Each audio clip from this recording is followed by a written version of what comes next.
сверху что ли лазит? Беги, беги, у него 6 этих малышей.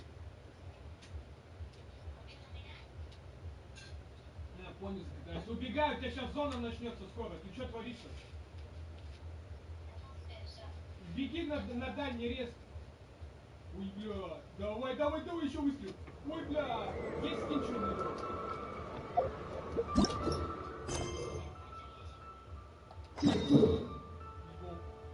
Ай, все. Давай, давай, в очко ему.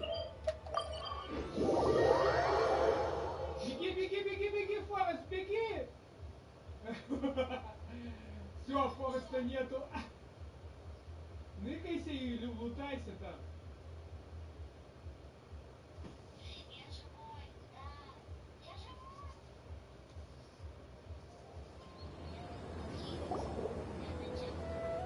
Кто смотрит, залетайте, Дискорд или пишите свой WhatsApp. Wow, the academia sure is busy during the day. But where should we go looking for people that we know? Traveler, Paimon. Sino! It's been so long since we last saw you! As do you.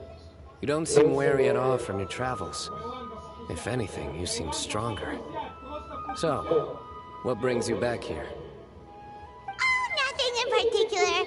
I just saw a really big mushroom out on the road the other day and suddenly missed all our friends with Smeru. Funnily enough, we were reminiscing about you recently too. It was at a group dinner. I look forward to hearing about your travels. Something tells me we must have a lot to catch up on. Really? You were thinking of us too? What a coincidence! Indeed. Or as I call it, the biryani factor.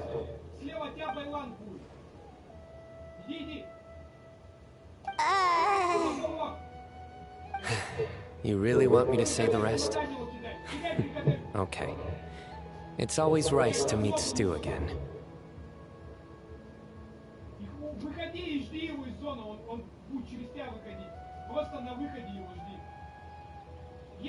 Oh, darn, he said it. You like that one, huh? You must if you remember it after all this time. Admit the truth. You have long been in awe of my razor-sharp wit. All right. Here's your 500 Mora.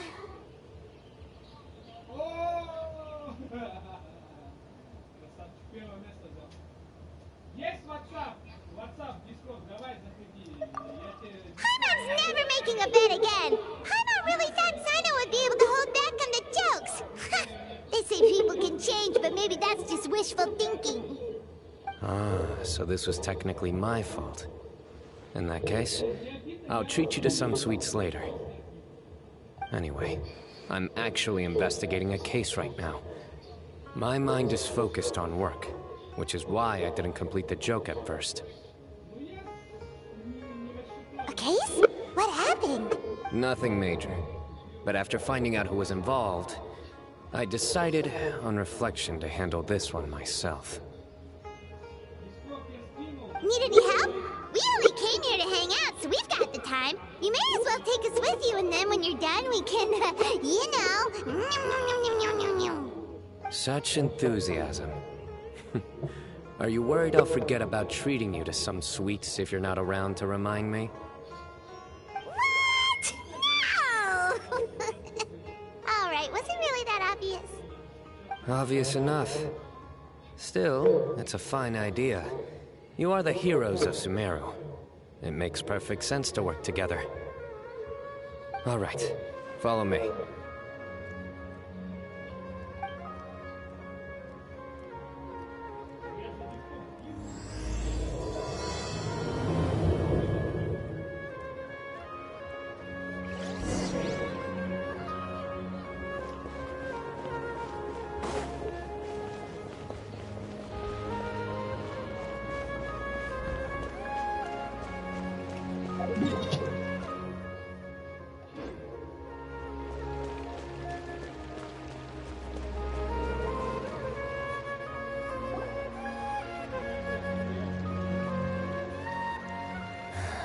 Do you see him? The old man flailing around? Oh, is he the one you wanted to talk to about the case? Correct. His name is Cyrus, a former Spontamod sage. He taught both me and Lisa. Huh? Sino's teacher is in trouble? It's ridiculous. I'm just an old man who enjoys a spot of gardening, shopping, and wine. What sort of person targets an old retiree? Professor, I've brought some friends. Ah, Sino. Now who do we have here? Hold on, let me think. A flying fairy dressed in white? A youth who does not seem to hail from this land? My goodness. You must be the legendary traveler in Paimon. I've heard all about what you've done for Sumeru. Wow, looks like we're really famous. I've told him about you before. You are my friends, after all. That's right. Let me summarize the situation. A couple of days ago, Professor Cyrus suddenly received a threat letter. A threat letter? Exactly. Who sends a threat letter to an old man like me, for goodness sake? This is the letter in question. Cyrus, I have uncovered your secret. If you wish to prevent it from going public, leave 10 million mora at the back door of the cafe. Secondly, don't come looking for me. You'll never find me. But I will always be watching you and all of your secrets. Finally, if you dare to report this to the Matra, there will be consequences. Wow, they sure didn't mince their words. Clearly, this person must be desperate for Mora. 10 million mora, what a joke. I'm just a single retiree with nothing to my name beyond the tomatoes in my garden. Where do people think I'm hiding 10 million mora, huh? In my tomatoes? There were no witnesses, so currently the letter is all we've got. So, Traveler, Paimon, let's put our heads together.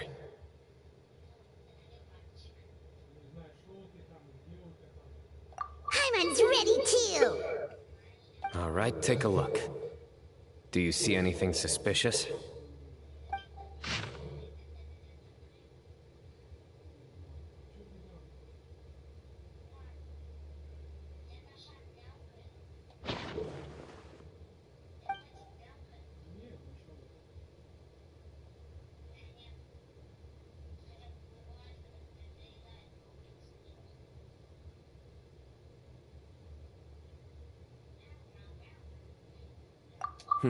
Very good. The paper has a rather rough texture. It's not the typical kind you see in most books. Another thing is, some of these strokes look kind of blurry. Could there be an issue with the ink? Possibly. And I bet the paper has something to do with it. Most of the paper around here is much smoother than this, and the ink is absorbed quickly so it doesn't run. This paper, meanwhile, it's very coarse-grained. Almost as if it's made from some sort of plant matter. It's certainly not the same paper as we use in the academia, but the ink is nothing special. Just regular black ink that gets a blue tinge when applied to paper. So do we think the culprit has a connection with the academia or not? Wait, check this out! Looks like this part got wet at some point. Agreed. The staining suggests it was a colored liquid, not plain water. It also looks like it was wiped off with a damp cloth. A colored liquid, so... tea? Wine? Looks like we're thinking along similar lines. Let's go talk to Arof. There are some things I'll need him to take care of.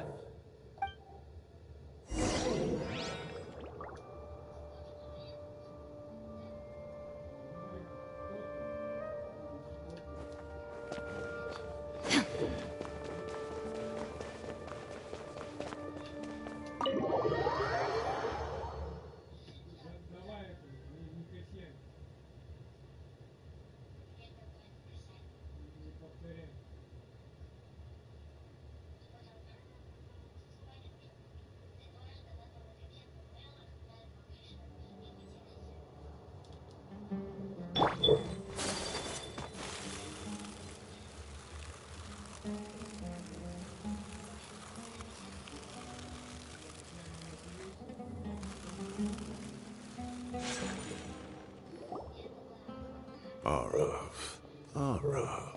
Ah, there he is.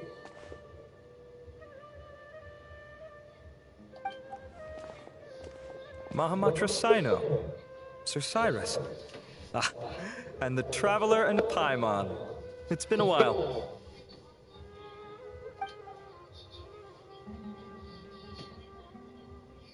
As such, I'm inclined to believe that the culprit in this case is a student at the academia. Somebody young and strapped for cash.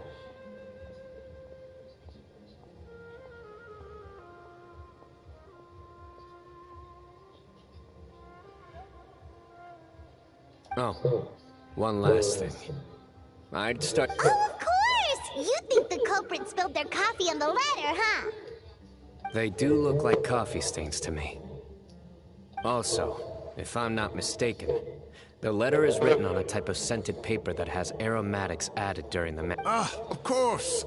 Yes, like they sell in the gift shops. I remember now. Zaha Hadi bought some a while back. She said she was going to use it as wrapping paper for a vase. Understood.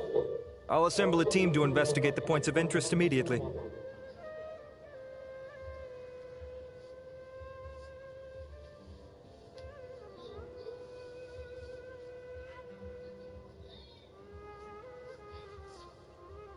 You have my gratitude. One last thing. Send some Matra to guard the entrances and exits of Sumeru City. And change into plain clothes. Don't let them see you coming. Will do.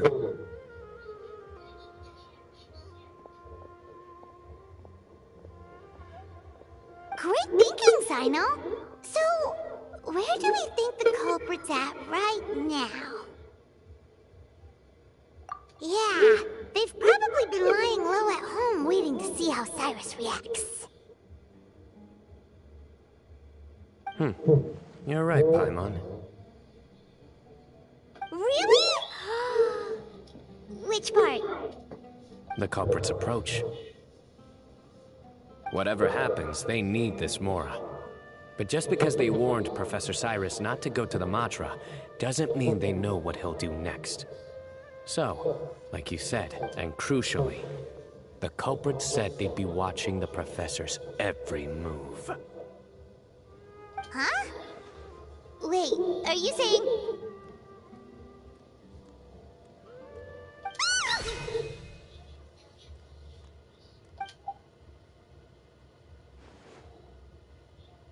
Found you!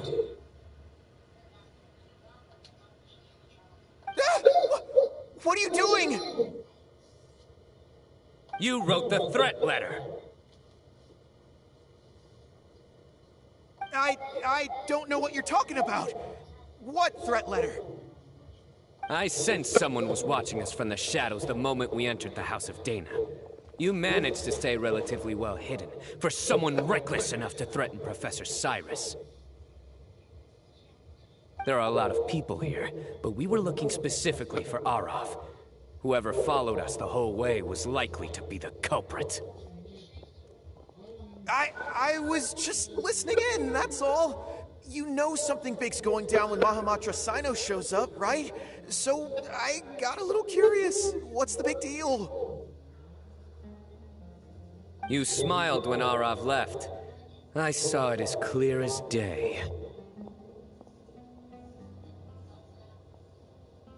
Is smiling a crime now? There are coffee stains on the letter. You mixed some coffee with water, gently smeared it onto the paper, then wiped it off with a wet cloth. All to create the impression that the letter was written at a cafe.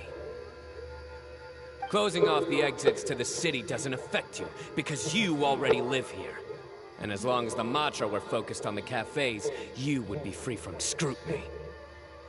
The cafe was a red herring all along. You had to be somewhere where you could monitor the Professor's movements. You can't pin this on me! I haven't done anything! Really? Then why are you shaking like a leaf? The innocent have no reason to fear the Matra.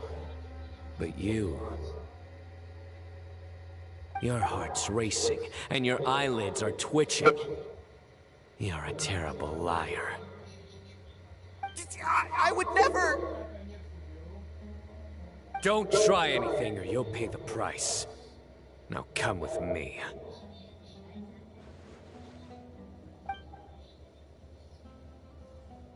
That was over quickly. Sino already caught the guy. You're telling me. One minute I go out for a quick smoke, the next minute I see Arav already on his way back to meet up with Sino. Looked like a young guy, too. Couldn't have been much more than 30. But after what he's done, I'm afraid he's ruined his whole future. Everyone, it's all over. Gosh, that was so fast! The culprit's name is Raka, a 16-year-old student in the Rataoish Darshan. Huh? 16? Cyrus thought he looked 30-something! We checked his records. He's 16, a third-year student. But he looks so old. Yeah, seriously! Foolish child. He's too young for the criminal life. What the devil drove him down this path? We questioned the culprit regarding his motives. He... Oh, just spit it out. Nothing can surprise me at this point. Very well. It's our understanding that Araka is a mediocre student who has been underperforming in his classes. He started taking extra tutoring to improve his grades, but developed a gambling habit around the same time and lost a lot of mora. Down on his luck, he went to the tavern for a drink and overheard some people chatting about Sir Cyrus's comfortable retirement. They mentioned that he's always arguing about his tomato plants with some old woman on the street. Some old woman on the street? Goodness gracious. Has that rascal attended a single one of his classes? That old woman is Kasharwar's very own professor, Zaha Hadi. How can he not know who Zaha Hadi is? Is this going somewhere?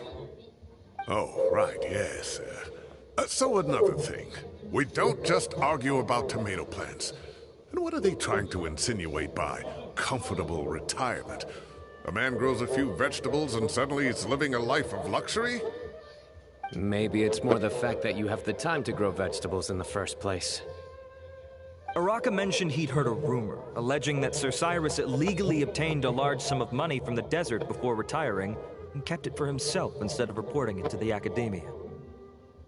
Araka believes this money to be the reason why Sir Cyrus hasn't kept up with any academic research or other projects since his retirement. And given your advanced age, he thought you'd be an easy target to blackmail. Oh, Araka. I'm at a loss for words. I'm so angry I don't know where to start. People make up rumors all the time. I am quite confident that Professor Cyrus has never embezzled a mora in his life. Arav, you'll have to find some excuse to interrogate Araka again later. I need you to deliver a few firm fistfuls to him on my behalf. I completely understand how you feel, Sir Cyrus, but I'm afraid that course of action goes against the Matra's principles. Professor, there's no need to be childish about this. Oh, come on. I was clearly joking. Okay. Where does this go from here? The academia will determine the appropriate disciplinary action against the student. And as for the individuals spreading rumors about the professor's obsession with tomatoes and some old woman on the street, there could be a slander case here. The Matra will continue to investigate. Who said I'm obsessed with some old woman on the street? Mind your wording or you'll start a whole new rumor. You seem confused. Oh, don't you understand? Uraka is just a young boy who made a very rash and very stupid decision based on some groundless rumor he heard. Besides, I didn't actually hand over any mora to him. The whole thing sounds a lot worse than it is. All it costs me is a little reputational damage. That's all. Please rest assured, Professor, that the Academia will issue a fair and reasonable punishment. Yes, I have no doubt about that. But as a former educator, I'd still like to have a serious conversation with the boy's parents. Their family lives in the city, yes? Correct. We looked into the family. Both parents are merchants, and they're often away on business. They've never taken much of an active role in their children's lives. Oh, what a mess. You don't have to seal the evidence away yet, do you? I'd like to have that letter back for the time being, if possible. I need something concrete for when I talk to the family tonight. We have to show them how serious this situation is. The relevant authorities have already reviewed the evidence and are now discussing Araka's punishment. You can hold on to the letter for now. Just make sure to return it within a couple of days. Oh, so you'll be able to close the case in 2 days? Give or take. Cases like this are quick to resolve. Very good. Well, thank you for all your help. Perhaps we can all go for a meal together. Oh, my treat, of course. My apologies, Sir Cyrus, but I have a prior commitment. Enjoy the meal, everyone. Ah, I see. Well, that's a pity. But Sino, you have to come. You found the culprit at record speed, and I owe you for that. Ah, and isn't Tighnari in town at the moment? Bring him along, too. Wait, you mean Tighnari's in the city? He is. Tighnari's master, Sir Nephis, called him and Kale to the Academia to help out on a project. They should be at Nephis's office at this hour. Though I must say, I'm surprised you're extending an invitation to Tighnari. Did you do something to offend Sir Nephis? Don't be outrageous. Nephis offends me all the time. It's never the other way around. Anyway, hurry up and fetch Tighnari. I'll head over to the tavern with the Traveler and Paimon. See you there. Go on now. Don't keep us waiting.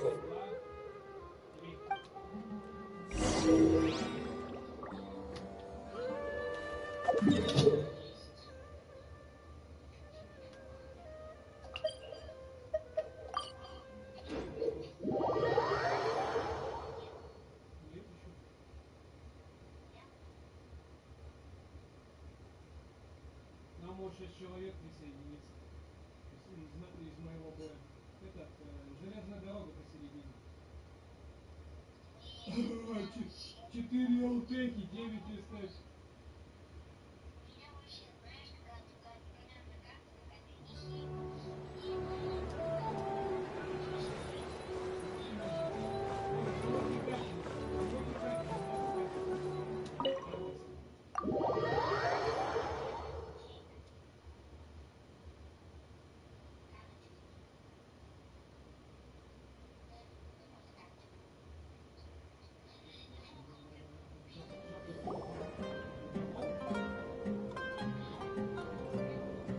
Not to brag, but we never had problems like this at Ratawa Hist back when I was still teaching.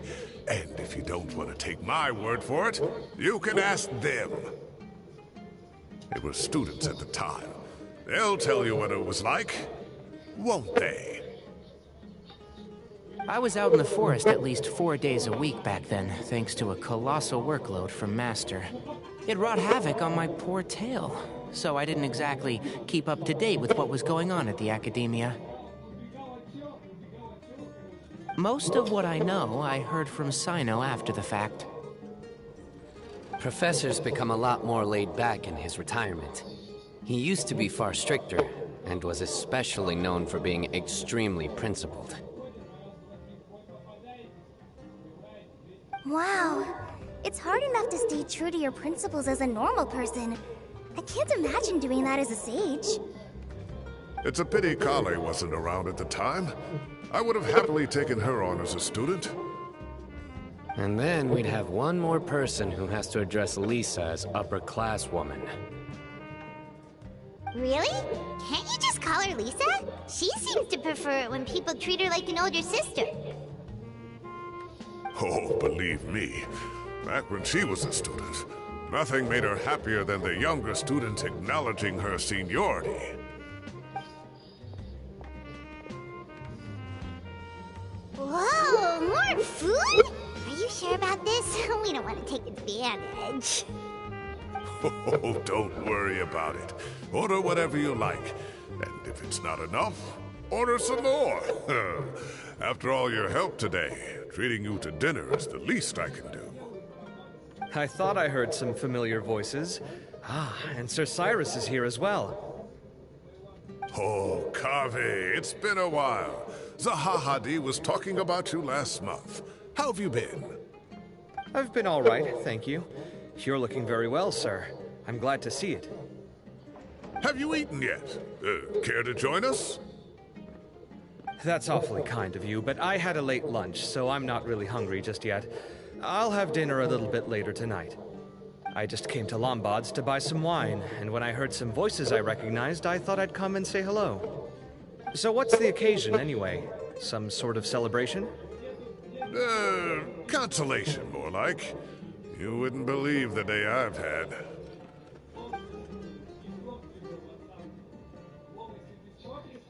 Sounds like things have really gone downhill since I was there. My whole time as a student, I've never heard of anything remotely like that.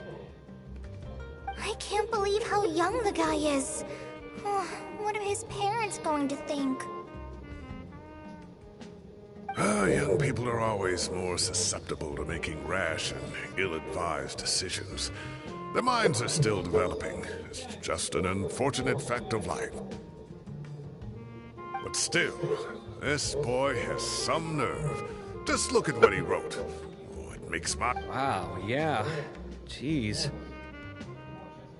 I will always be watching you and all of your secrets. And then he just followed you into the house of Dana?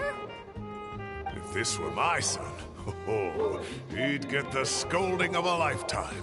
Oh. Luckily, I'm also an extremely principled person. Kave! Your order's ready, sir! Coming! I'll have to get going. Have a nice evening, everyone. I'll catch you all another time. Okay, bye-bye! Here I am. The coffee beans are in here too. Yep, it's all there. I'll stop babbling away now. Let's eat before the food gets cold.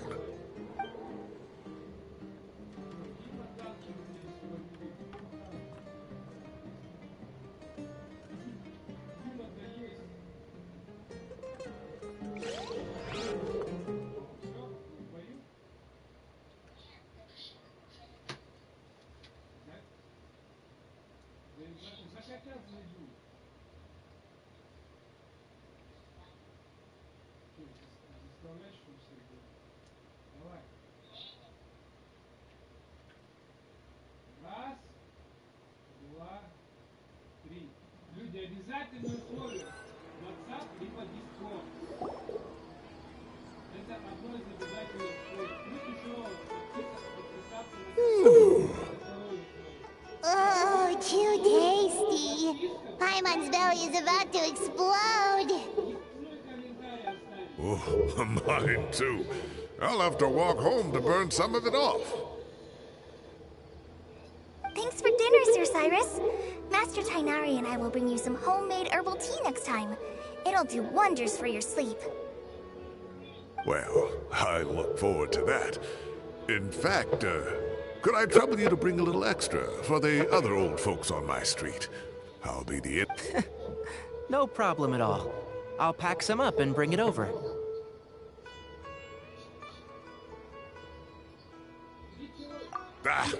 I'll see you all later. I better head home now and tend to the crops. Good night, Professor. Don't let those tomatoes keep you up too late. Hey, my tomatoes are serious business. I am not about to be beaten by Zaha Hadi. Anyway, I'll be leaving now. Don't stay up too late now, children. I bid you all a good night. Take care. Have a safe trip home. All right. Now, we finally have some us time. What do you mean, us time? Well, I was talking with Tainari and Kale, and since we all have some free time, we thought we could all go camping together. Think of it as our way of welcoming you back to Sumeru. Camping? Oh, that sounds fun! Paimon's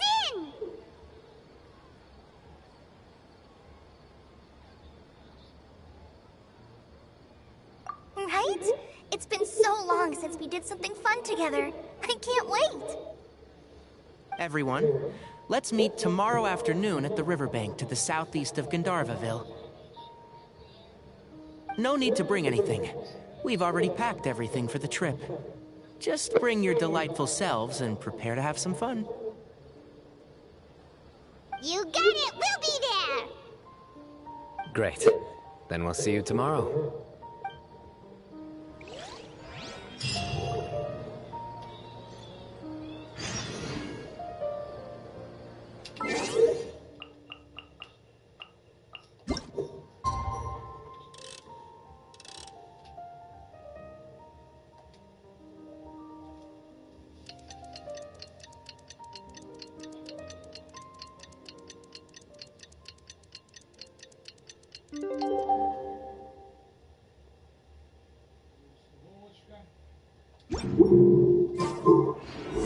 Time to set off! Let's head to the southeast of Gandharvaville and meet up with the others!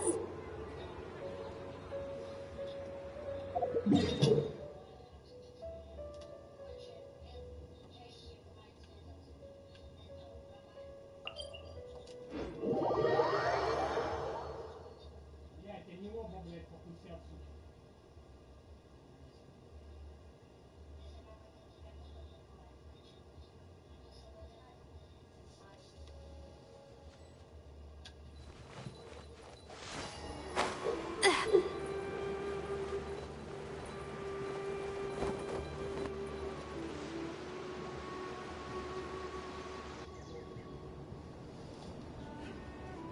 We're here! Wow, you guys are ahead of the game! You set up the tents already! I'd say we're right about on schedule, actually. We were aiming to have them set up before you arrived.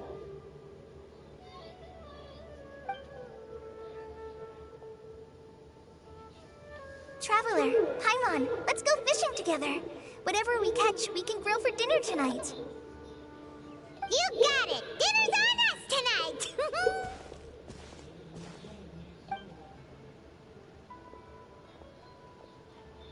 I hope I can contribute too. The other forest watchers gave me some fishing tips a little while ago.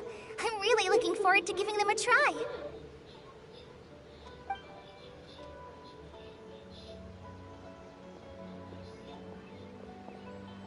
I saw some very appetizing mushrooms in the area, so I gathered a few for us. I'll leave them here along with some... Wow, camping with a forest watcher is the way to go! They think of everything! And even if they don't, they can improvise! This is true. I don't think I've ever had a single rough day in this forest. So, how has everything been going for you?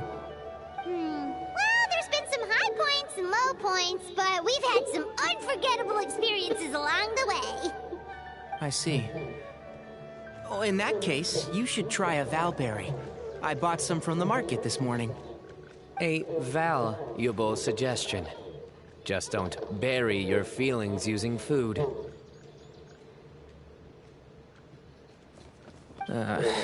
All I wanted was to recommend something bittersweet. Oh, I have a sudden craving for fruit tea. I'm gonna go fetch some stuff. Bye!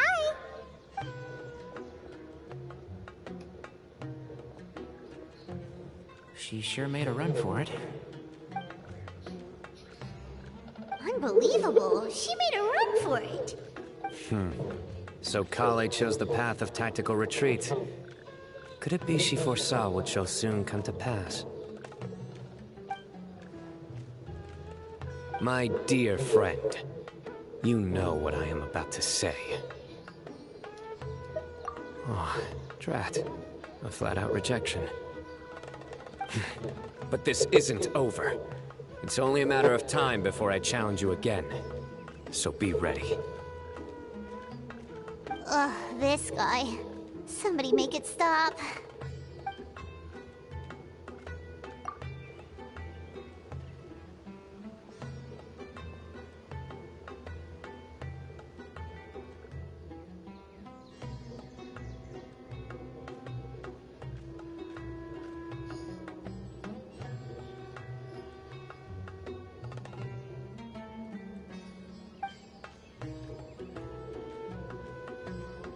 We got a bite! I'll reel it in.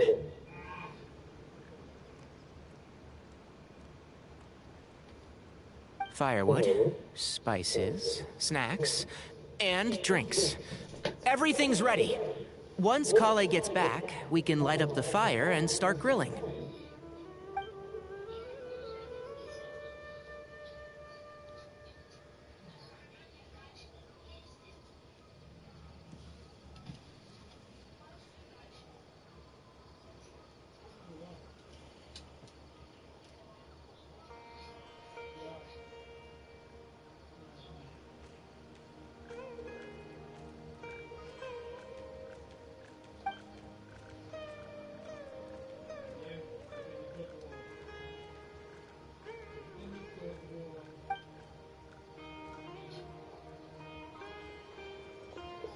There are 3 tents. Which one do you two want to take? How about the one on the left? Well, Paimon just thinks the ambiance here is a little better. True. But it's also the closest to the water. If there are any sleepwalking fungi around tonight, they might stumble into your tent. Well, that's no good. Take my weapon. You can use it to bar the entrance. Anyone would think you were sealing the gates to King Deshret's mausoleum. Excellent. Then this tent will be an impenetrable fortress. I'm back! How's your appetites? Ready for the barbecue? Always.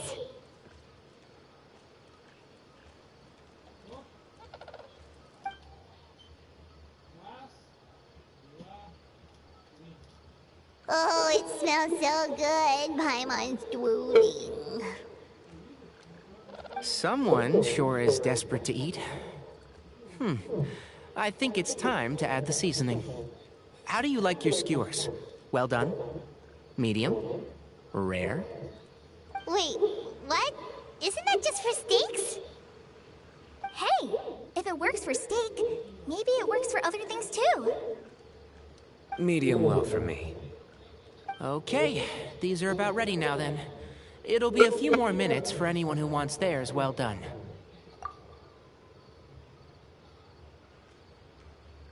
Oh, that was so delicious.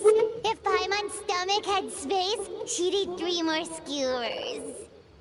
I ate a lot too. Here comes the food coma. If you're tired, then go rest. You must be getting sleepy too, Paimon. Why don't you guys head to your tents? Sino and I will clean up. Tonight I show you mercy. Our sacred duel will take place another day. Good night.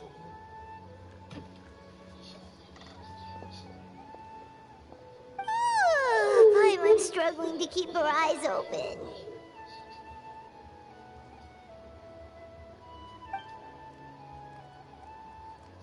Oh, don't forget this. The staff of the Scarlet Sands. Wait, you were actually being serious about that? It's a very powerful weapon. Try it. Paimon can't even lift that thing. Fair enough. You sure you don't want it? sure. We'll be fine. And even if we do get an uninvited guest in the night, Paimon will be here to take care of the traveler.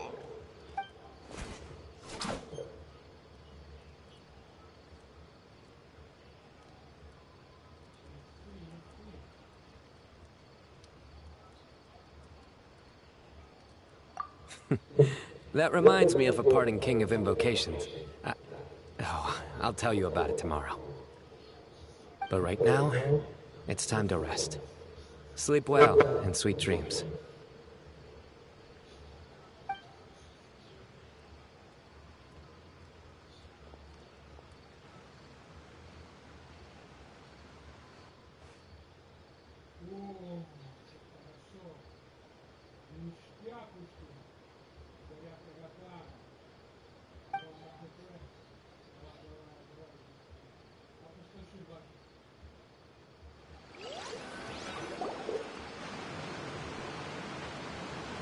I think they should all be here.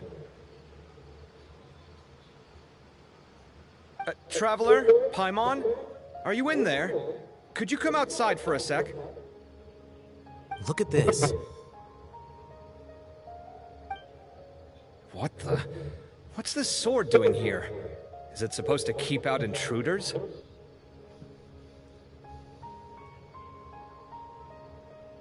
Evidently. What? Who is it? Oh, what time do you call this?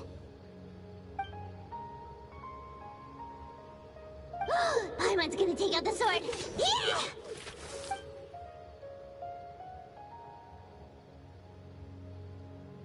Oh, hey them, Kave! What are you doing here? It's the middle of the night!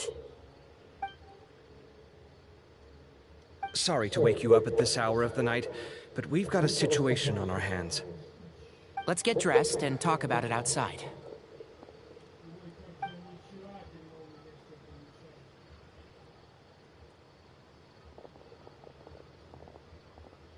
Something has come up, and since it pertains to Cyrus and Sino, I deemed it essential to inform you all. Whoa, back up. Let's start from the beginning.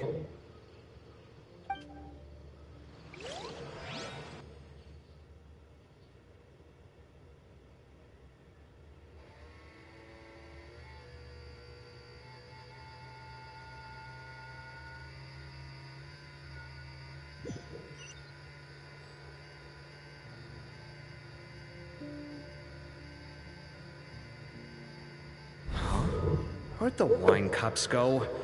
I could have sworn I left them here after I washed them.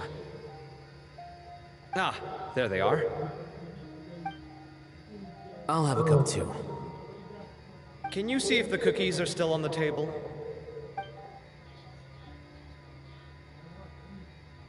They are, and so are the fruits. Oh, this is so bland. I should have gotten a few bottles of what Sino's group was drinking last night. Do tell. What were they drinking? Oh, right, I forgot to mention. So, I ran into Cyrus yesterday evening when I went to the tavern to pick up some things. He was hosting a dinner for Sino, Tainari, Kale, and the Traveler and Paimon. Anyway, they got a bottle of Lombard's new vintage for the table. At least, I think that's what it was. It looked pretty good.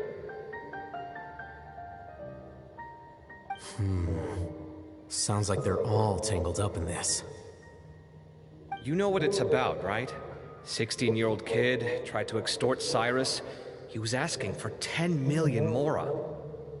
I heard some people talking about it on the streets, yes. Didn't take them long to catch the culprit. The sages are probably dealing with the case by now.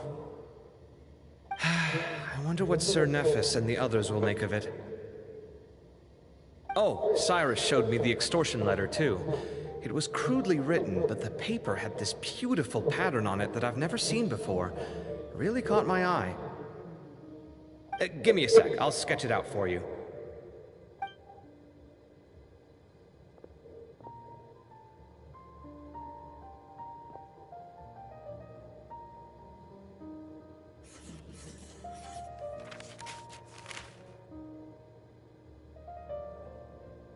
Okay, done.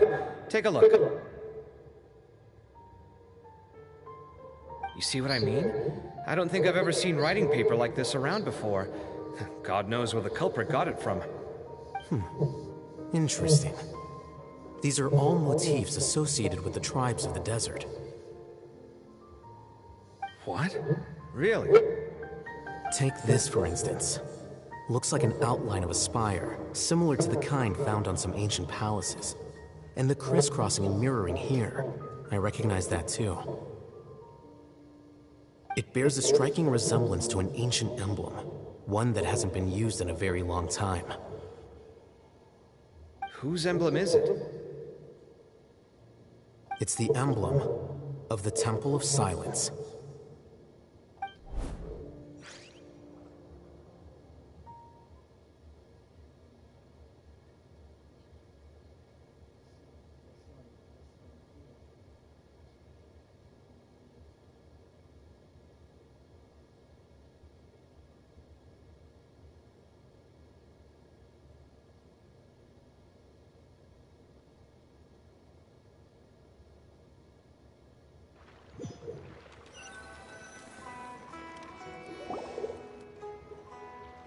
After discussing it with each other, we both agreed that something didn't feel right, so we went looking for you.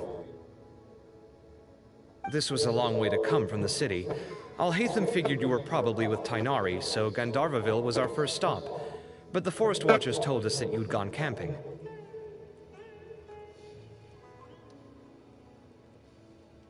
Then, just as we were heading off to the campsite, we ran into Sino. He said he was on a supply run. We exchanged a few words, and then he ran off. Hold on. So what's the deal with that emblem you were talking about? The Temple of Silence, you said? What is that? Should we be worried? Something's up, huh? Give me a second. Let me get Kale.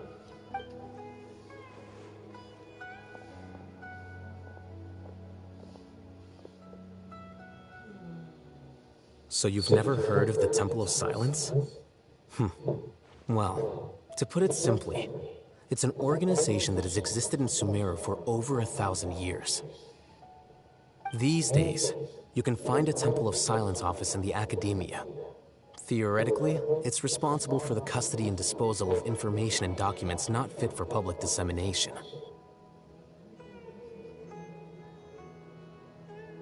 At least, that's what they tell the outside world.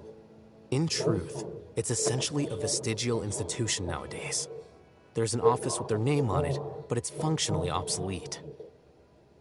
Historically speaking, the original Temple of Silence is said to have been established by Hermanubis, one of the 7 pillars of King Deshret and the greatest of all sages.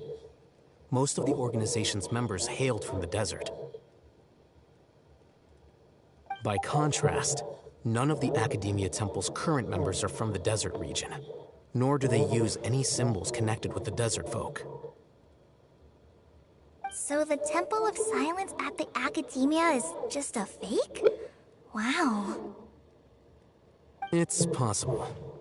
The real question is, why? My guess is they're covering something up. So, how do you know all this? Sounds like some pretty top secret stuff. Did you forget? He did a stint as acting Grand Sage, and kept the pay raise even after he resigned. Oh, yeah! Paimon did totally forget about that. So you took the chance to read all the top secret documents while you were acting Grand Sage, huh? If you're asking me whether I familiarized myself with the documentation in my office, I would respond that that's a perfectly normal part of any job.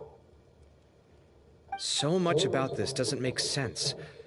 Why did the emblem of the Temple of Silence appear on a threat letter from an academia student to Cyrus? The student's only 16 and doesn't have any family ties to the desert. So where could he have seen that emblem or gotten the paper? You said you ran into Sino, yes? Did you tell him what you've just told us? Yep. He ran off as soon as he heard what we said. Given that Cyrus is involved, he's probably halfway through solving the case by now. Still, we should try to catch up with him.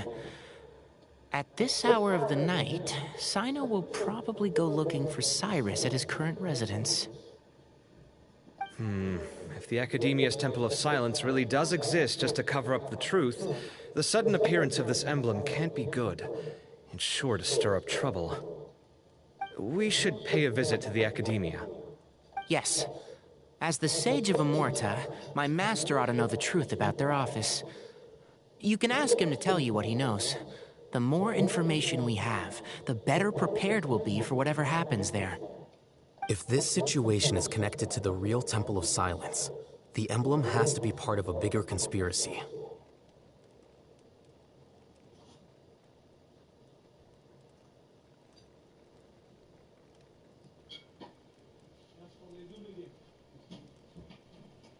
Kale, could I trouble you to send a message to the Core of 30? Tell them to keep an eye out for Sino and Cyrus.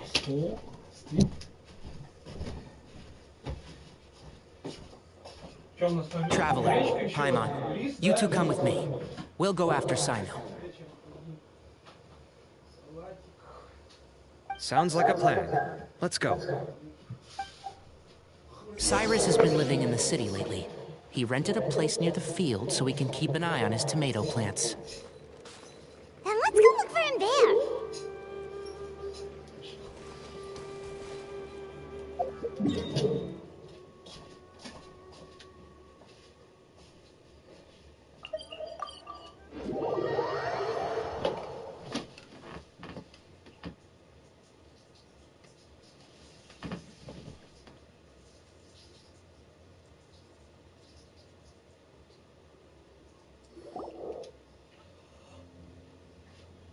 Here we are. This is the place. We might be too late. Looks like nobody's home. Ой, какой маленький рот у нас там. Sino moves fast. If he was here, he's probably long gone by now. Не работали они сегодня? I know that voice. Is that Hainari I hear? Ah! Professor Zahahadi! Wow, so it really is you. My goodness, whatever is going on tonight? We're looking for Sino. So, he's already been here. Yes, not long ago, in fact. He knocked on my door and asked if I'd seen Cyrus today at all.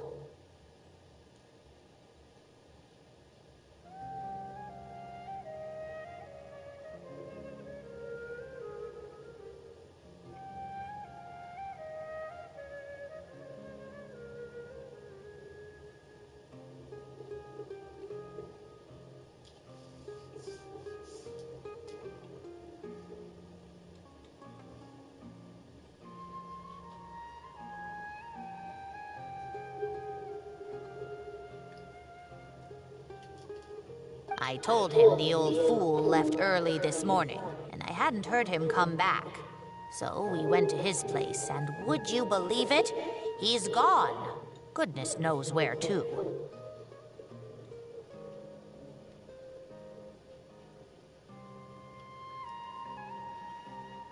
It must have alarmed Sino, because he took off in an awful hurry after that.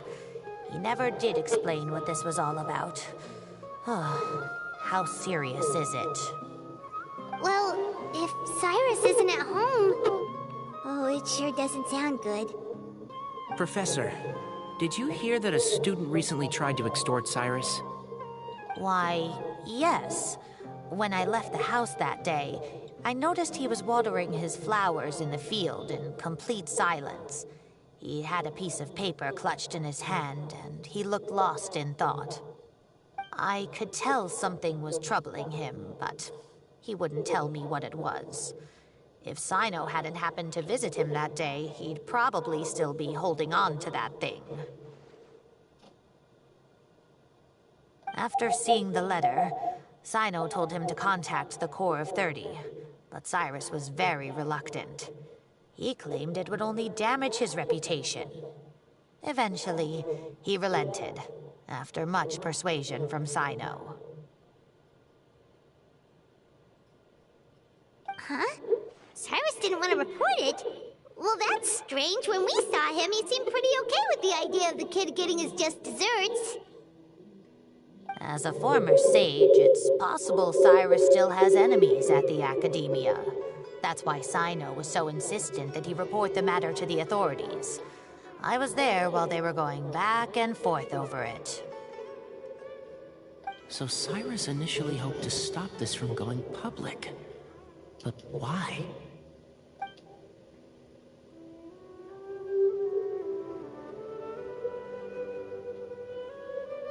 Oh, dear.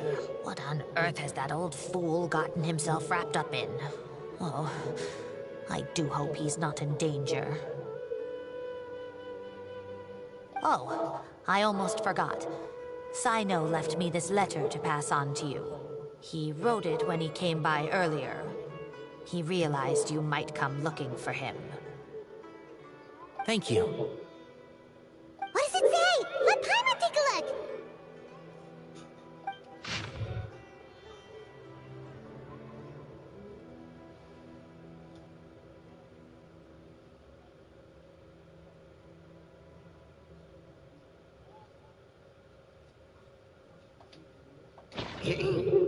My friends, this is a rather complicated state of affair.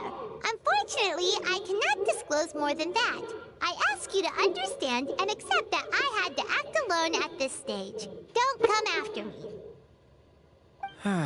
Yep, that sounds like Sino. Thank you, Professor. Please do not worry. We will do all we can to protect both Sino and Cyrus. Traveler, Paimon, let's head to the Academia and regroup.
Привет, Варька.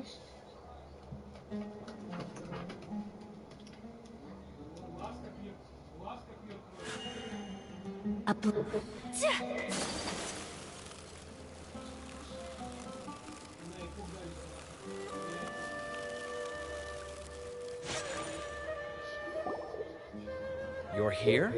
I thought you were going after... Ah, I guess you lost their trail.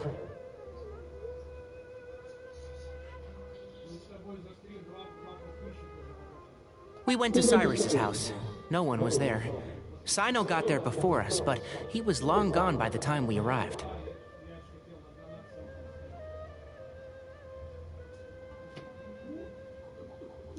He didn't say where he was going? No.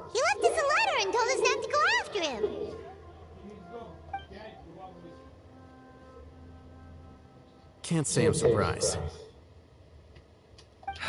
Typical Sino. Anyway, some updates on progress on our end.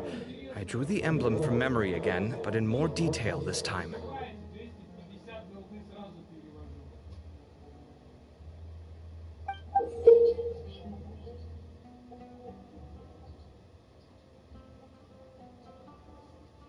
I checked some ancient texts for a similar design. The one I found was a little blurry, but the similarities in the general form and certain details were clear enough to confirm a match.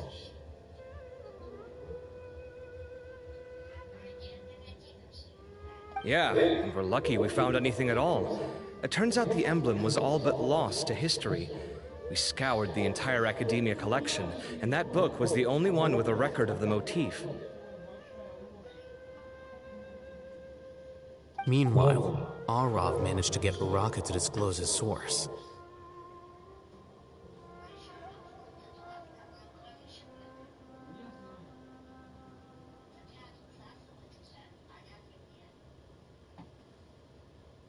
The one who told him about Cyrus's embezzled funds was a young man from the desert. According to Uraka, he had a striking presence and was well educated. Apparently, the two met in the tavern over a game of cards. The guy claimed to be in the city for business as part of a merchant caravan.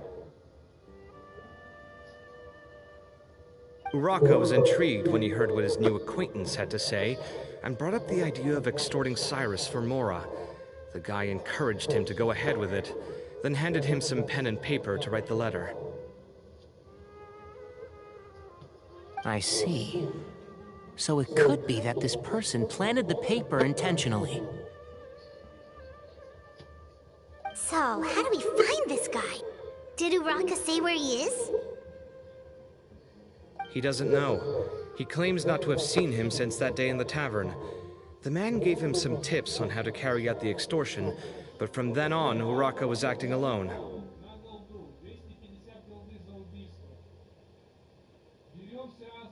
Nephis and Arav have gone to meet the Court of 30 and review the city's entry and exit records.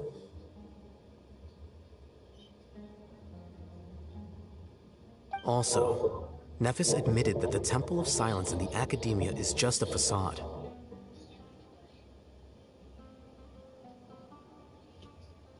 The true Temple of Silence once came to the rainforest to establish a collaboration with the Academia, but as time went by, the sages gradually became corrupt and foolish.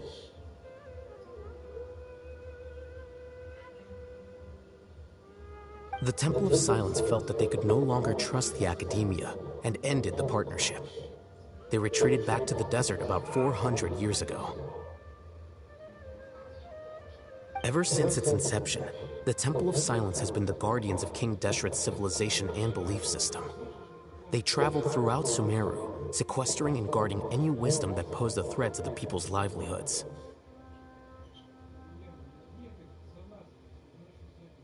At its roots, it was a legitimate and reputable organization whose purpose was to guide people towards the right path.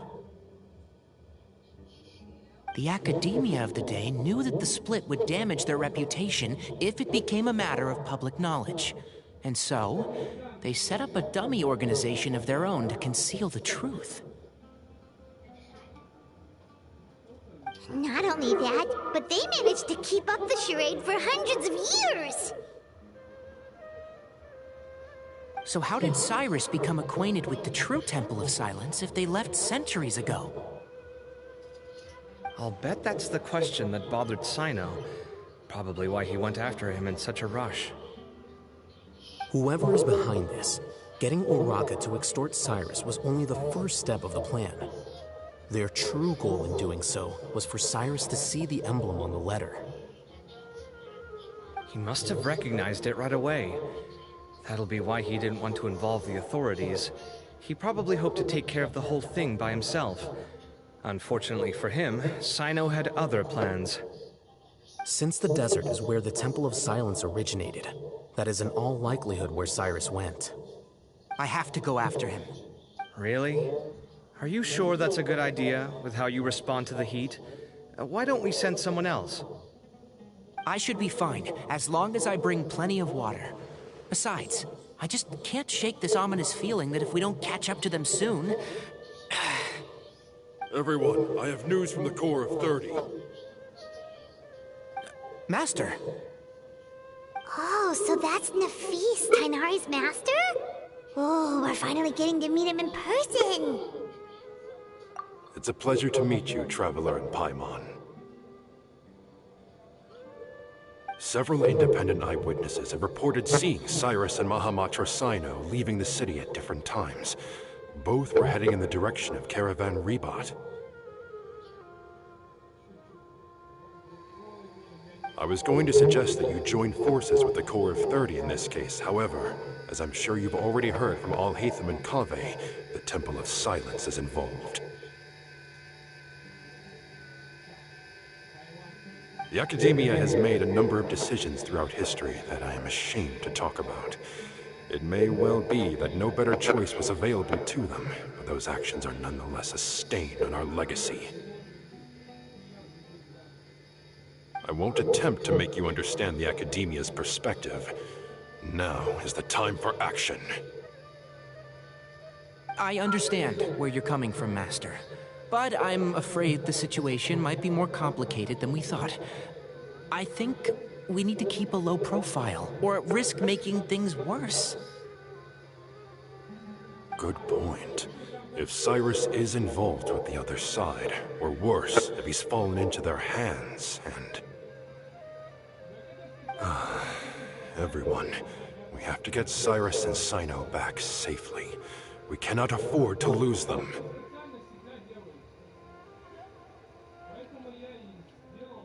Need our help?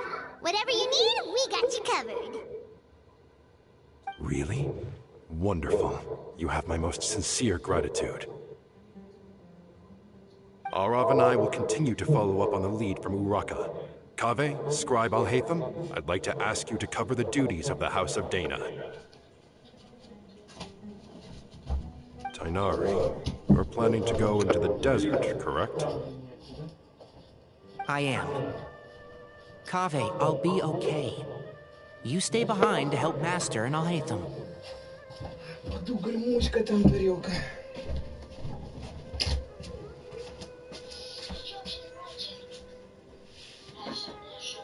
Well, if you're sure... Okay. But be careful. Thank you all. Arav, let's go. You'd better get moving. Don't forget to ask for help when you need it. Will do. Let's go, Tainari. Hopefully we can catch up with Sino before it's too late. Knowing him, he's probably covered a fair distance already. But we still have a shot. Let's take it.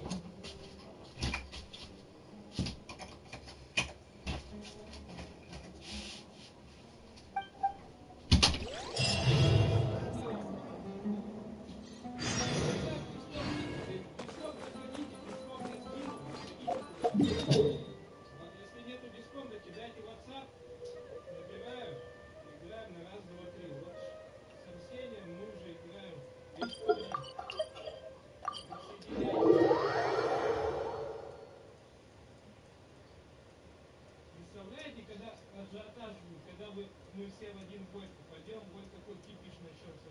Все же за мной начнут охоту вести.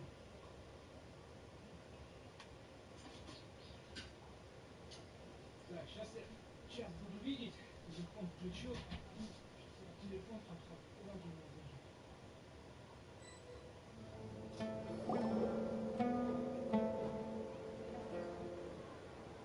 Okay, we made it to Caravan Rebat. Where should we go next? Maybe we should ask the nearby guards if they've seen anything. Hold on. Look over there. Is that Dia?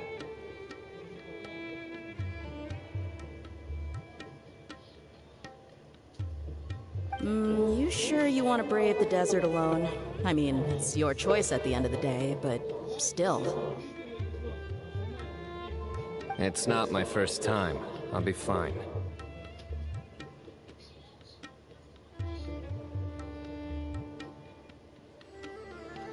Sino! If you're really going to go through with this, then at least take our advice. When you're packing for your trip, budget for 5 days more than you plan to spend out there. Makes sense. Okay, I'll go get ready. Thought we might find you here. You're trying to retrace Cyrus's steps, aren't you? Didn't I tell you not to come after me? I thought I had a good lead on you. Well, sorry, but we never agreed to that. Why would you go off on your own like this? Nothing personal. It's just a complex situation. And I'd rather not involve anyone else if I can help it. Takes a special kind of person to get Sino chasing them all the way out to Caravan Rebot. But why so coy today, huh? You only gave us his age and description. Why can't you reveal his name? Is he Sumeru's most wanted or something? Oh, also, hey guys, it's been a while. Dia and Candace! So nice to see you. Actually, seeing all of our friends is the whole reason we're here.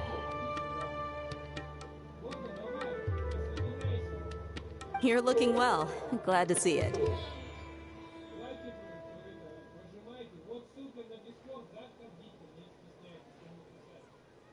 Candace and I came to Caravan Rebot on business. We ran into Sino as he was asking about some elderly gentleman's whereabouts. Some people say they saw him.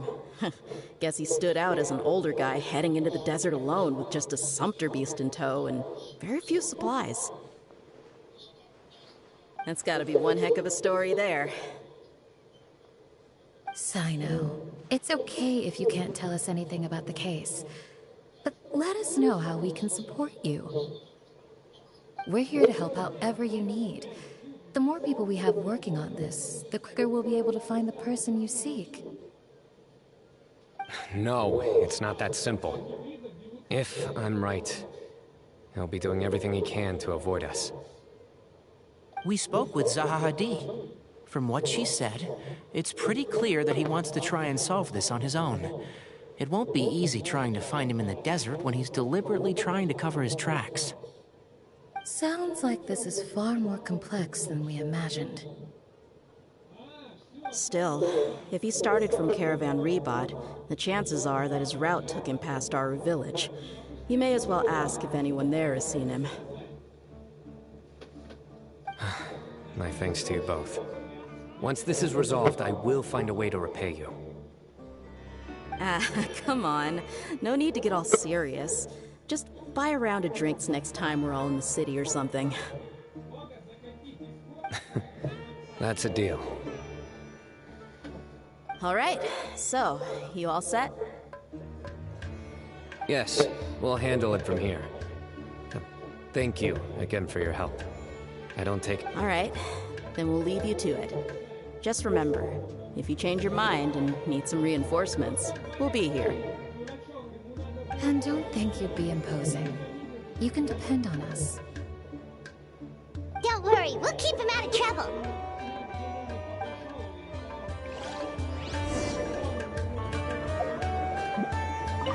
Sino should count himself lucky that the Traveler and Tainari got here when they did. What was he thinking, trying to play the lone hero?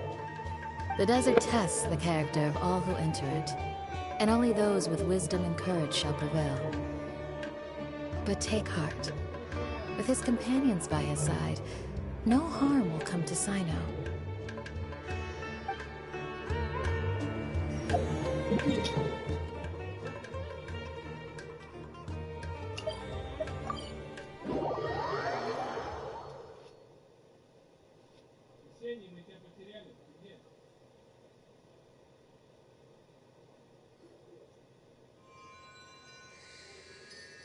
Hold on. There's a few things I'd like to clear up. Go on. So, after you left the campsite, we had a longer talk.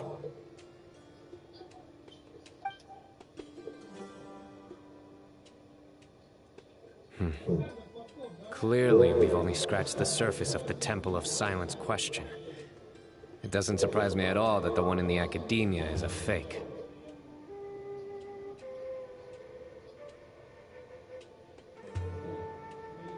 Do you have any connection with the Temple of Silence? I do. I trust you're all aware of the spirit that gives me my power. Hermanubis, the original founder of the Temple of Silence. Due to my unique constitution, I was put through a number of trials in the desert when I was younger. Later, I met the professor, and he brought me to Sumeru City. But my memory of that time is hazy. I can't recall much. It's a good thing that Kaveh noticed the emblem on the letter. Without that, I don't know if we would have connected the dots and realized there was more to this case than mere extortion.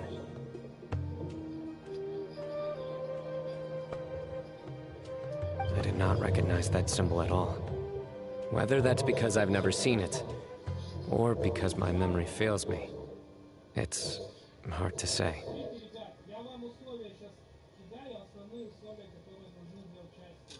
Yeah, you're right. Thank goodness for Kaveh, and for all Hatham's diligence during his time as acting Grand Sage.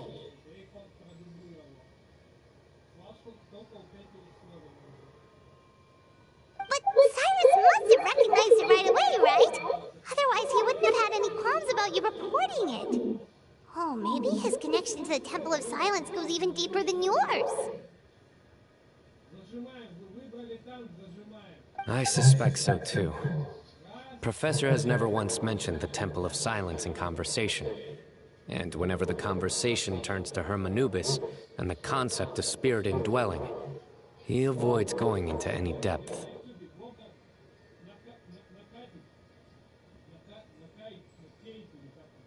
Well, speaking of avoiding things, you do realize, don't you, now that we've caught up with you, you're stuck with us for the rest of the way.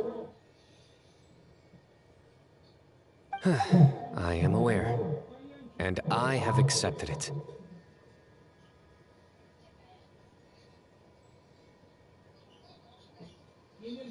Or rather, I don't see how I could manage to ditch you en route, so I might as well accept that you're coming with me.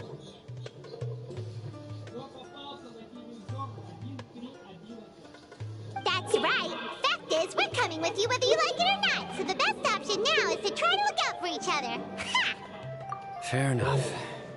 Then at least let me buy you a drink once we're back in the city.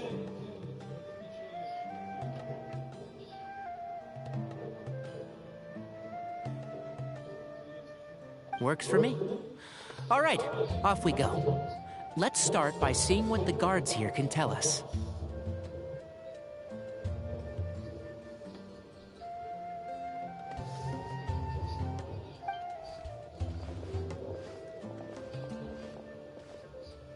Hello. Mahamatra Sino? I'm looking for someone, so I'd like to confirm any recent foot traffic in and out of Aru village.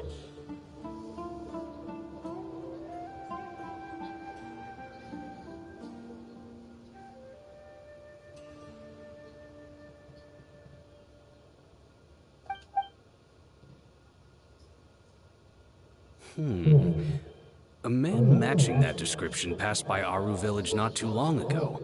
He stopped by to load up on food and water. Where was he going?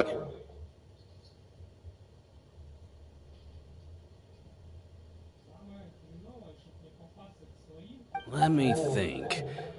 He took a seat by the entrance of the village for a while, and had a brief chat with the person who came to deliver the water. He said he was headed somewhere near an oasis, but he didn't mention which one. Do you have a map? I can mark out the direction he was heading and the best routes to any nearby oases. I have one. Mark away. Great.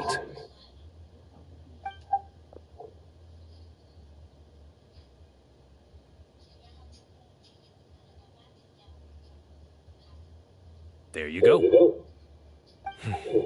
Thank you so much. You were a great help. You've got a really good memory. Ah, you're quite welcome. Just doing my job. Best of luck. I hope you find him soon.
Hold on. I see some people over there.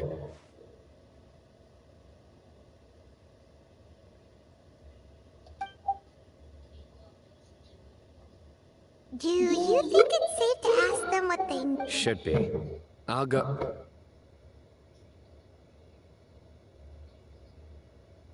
No. I'll do it.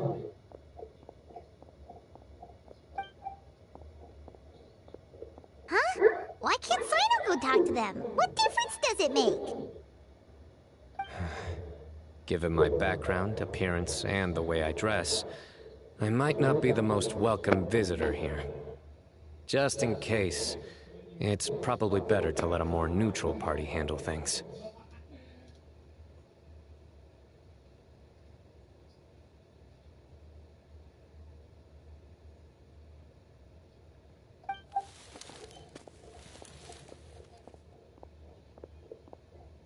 Ah, hello there.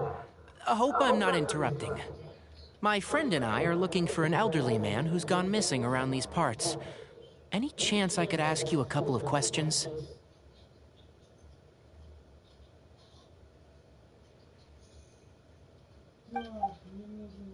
Oh, a missing person, huh? Sure. What do you want to know? I'm just wondering if you've seen him. Let me give you the details.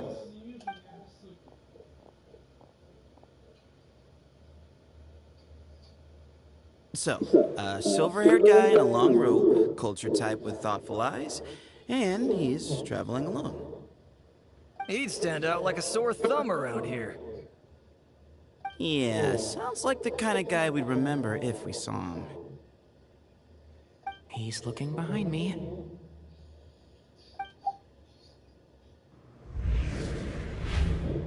Uh-oh. That guy's looking our way. Your friend over there stands out a lot, too.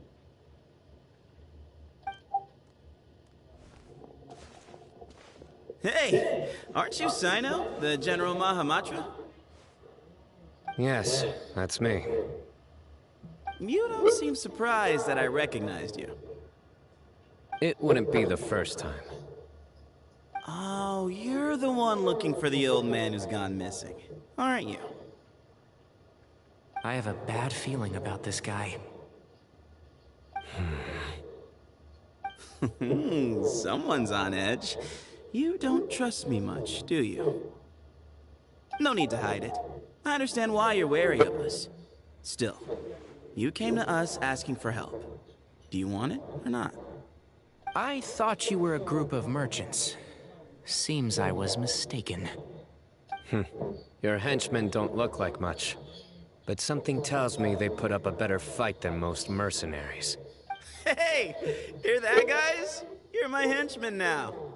Suits me, as long as I get paid for it. Just cut to the chase already. I'm running out of patience. All right. Come with me. All of you. Don't you want to find your friend? Silver-haired, long-robed, culture type with thoughtful eyes? Sounds like there's a whole other side to Cyrus I didn't know about. So you know where he is? Just follow me. I'll take you to him.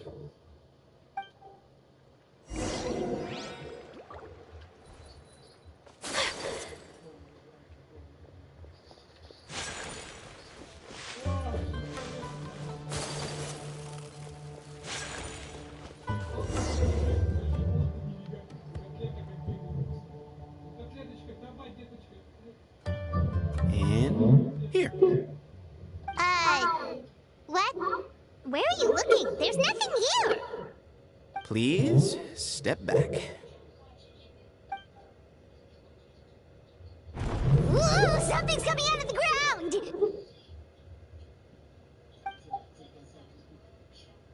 What is this enormous building doing here? And how was it so well hidden? King Deshret's technology? Wait, hold on, who are you guys really? Is this the Temple of Silence? So you're a member? All good questions. There'll be plenty of time to address them later.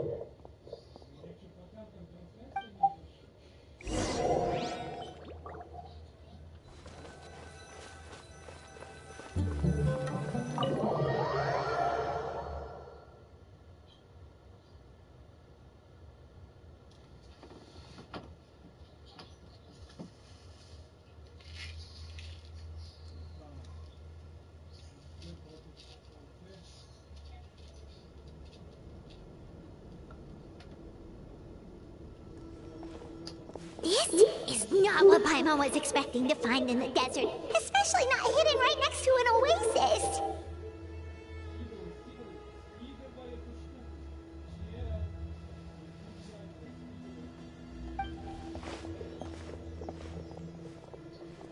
Oh, Paimon's scared.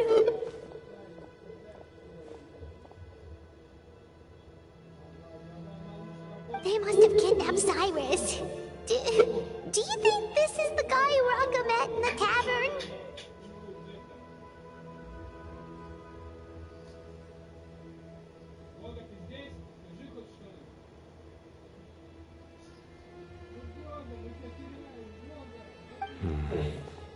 What's wrong?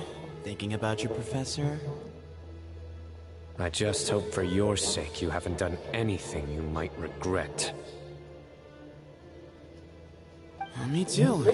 Hope I haven't done anything to incur your wrath.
All right, you can wait here for now. I'll inform our leader that you've arrived at the Temple of Silence. Sit tight until he comes to greet you.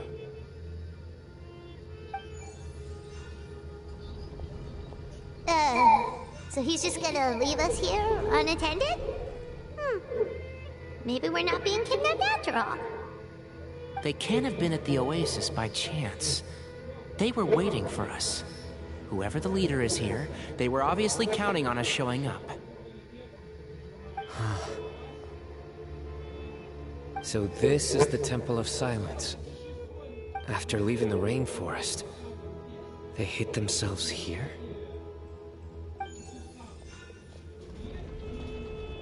Hey, look! That guy's coming back. Don't worry. Someone will come and call for you soon. What's your name? Sorry, guess I was so delighted to see you, I forgot to introduce myself. My name is Sethos. I'll be here if you need me, but I'm not planning on answering all of your questions. Other than that, you can occupy yourselves however you see fit. So we're free to explore by ourselves? Yep. I mean, I'm not worried about you running off. Cyrus is here. And unless I've misunderstood, you're all quite anxious to see him again. He's right. Well, if we've got some time, we might as well take a look around.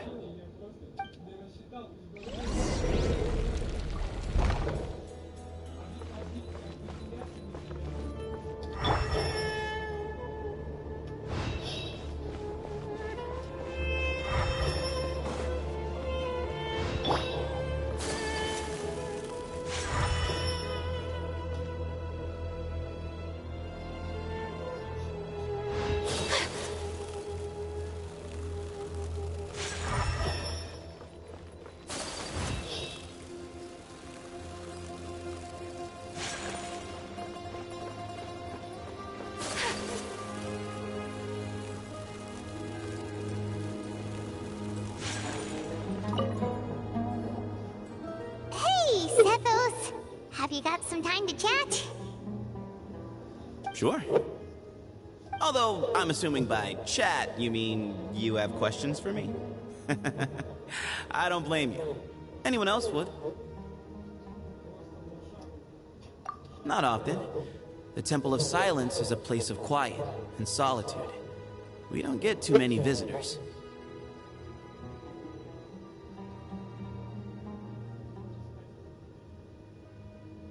Yes, that was me. Although, tricked is a stretch. He was asking everyone in the tavern about ways to make some easy money. He insisted that nothing was off the table, even if it broke the law. So, I told him that Cyrus had embezzled a large sum of mora from the desert. So you framed Cyrus for a crime that he did not commit? No. That's not entirely true. Let me jog your memory. The letter just said that he had uncovered Cyrus's secret. It didn't say what secret that was. Of course, Uraka was a great accomplice, really. Very cooperative with a little bit of wine in him. Did exactly what he was told. And not much of an original thinker, though. It doesn't surprise me that he struggles academically. Why did Cyrus leave for the desert as soon as he received the letter? You'll have to ask him that one yourself. Certain things I can't answer for him.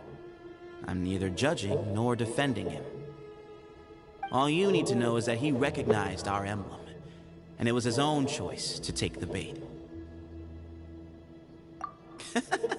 What kind of question is that? He's the General Mahamatra. Everyone in Sumeru knows who he is. Right, but back at the Oasis, you can't have known who he was for sure, or you wouldn't have asked him. So, what we're really asking is, have you never seen him in person before? I've lived in the desert my whole life. Guess you could say I've never had the pleasure. Ugh, why does Paimon feel like this guy's not being straight? Come on, we've only just met. If I give you all the answers up front, you'll have nothing left to look forward to. Nope, not once. Really? I have no need to go there. Not when the taverns are full of the Urakas of this world. Besides, we're well aware of what goes on at that place. Spies? It's not as clandestine as that. The city gates are wide open. Anyone's free to walk in. You can find out all you need to know just by walking around town and hearing the word on the street. Mm-hmm.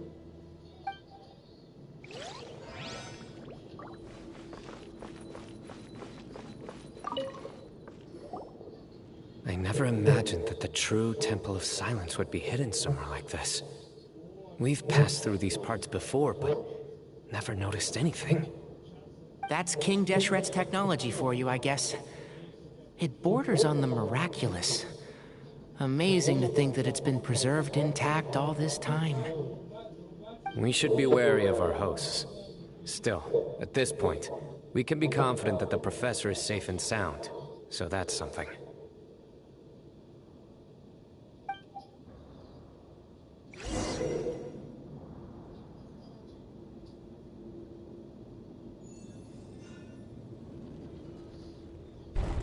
Ah, here he is.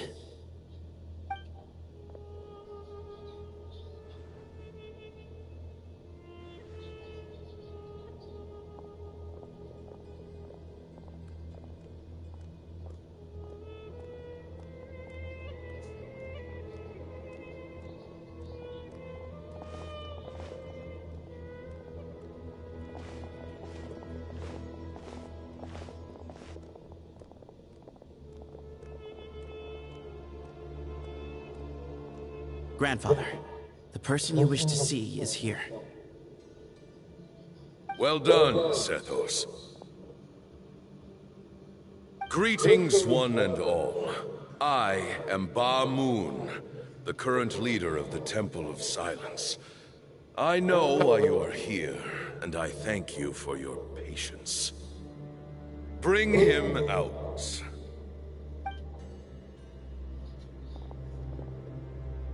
Professor!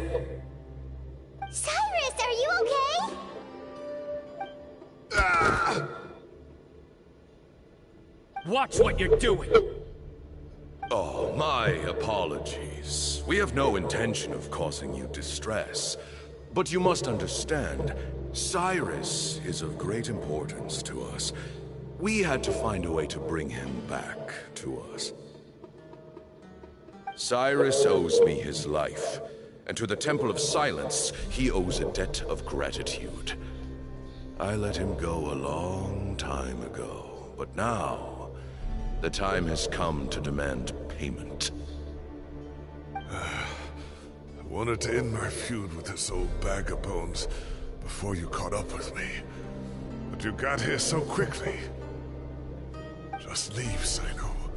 This is a matter between us two old men. You're all too young to get involved. So that's why you didn't want to report the letter. You'd made up your mind to come here from the beginning. You only left in such a hurry to try and throw us off your trail. Some things in life catch up with you, no matter what you do. You shouldn't have come. That alone brought the others. Sino didn't make us do anything. We came here for the same reason he did. To rescue you. We'd appreciate you telling us the truth. Otherwise, it seems a little unfair on everyone who had to stay behind. My secrets are secret for good reason. Bringing them to light can only lead to misfortune. You're afraid, aren't you? You can't bring yourself to speak of your past deeds to the students you nurtured as if they were your own children. You recognized our emblem because for many years you lived among us. Indeed, you all but became one of us. You knew as soon as you saw the letter that we, not Uraka, were the ones speaking to you. It threatened you only because you know what you did. Your own guilt convicted you. For you, Cyrus, are a traitor. You once shared your learning with us, and joined us in our mission to revive the might of Hermanubis, to bring new hope, new opportunity. But then, you betrayed us. You bargained for your independence with your past contributions. And then you left, taking with you Hermanubis' might and the wielder of his power. We both know what I said to you that day. that as the leader, I grant you permission to leave, but that one day, the sands of time will catch up with you.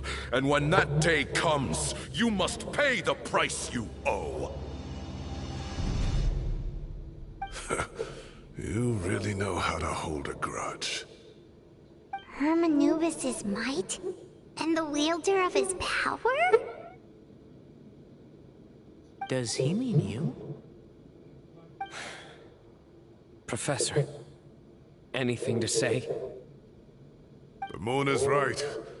I came here once before. They rescued me from the brink of death once, many years ago in the desert. When he learned that I was a scholar, he invited me to come here and revive the might of Hermanubis together. It was a great, daring plan, and one shrouded in secrecy. The Temple of Silence had been bereft of Hermanubis for too long. The strength of its faith and its warriors were waning. Bamoon proposed that we implant bar fragments, shards of Hermanubis, into the bodies of suitable vessels.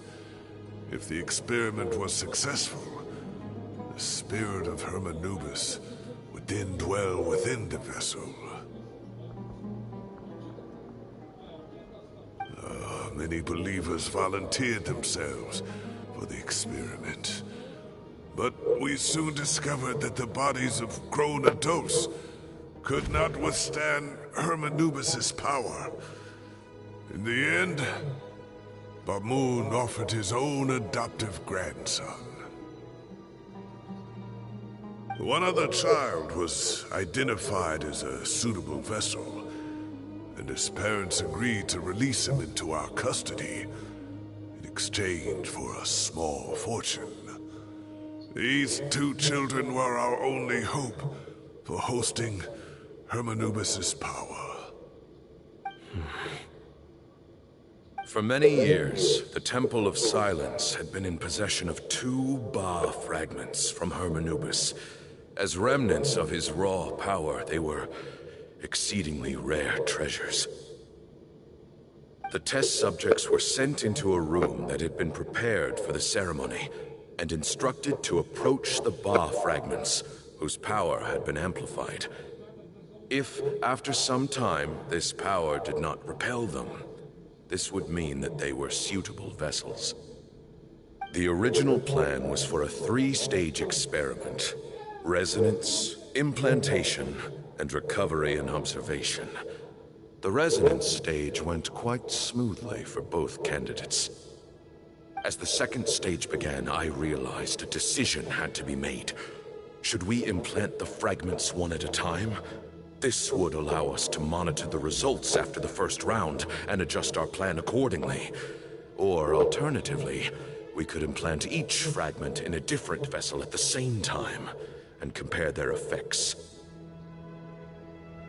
But as I was deliberating, both Ba fragments suddenly became active. They glowed with a light we had never seen before. I knew that if they were not implanted right away, they would disintegrate and be gone from the world for good. Our 2 vessels had both displayed great promise by successfully resonating with the fragments. Under the circumstances, the thought of implanting both fragments into the same vessel seemed out of the question.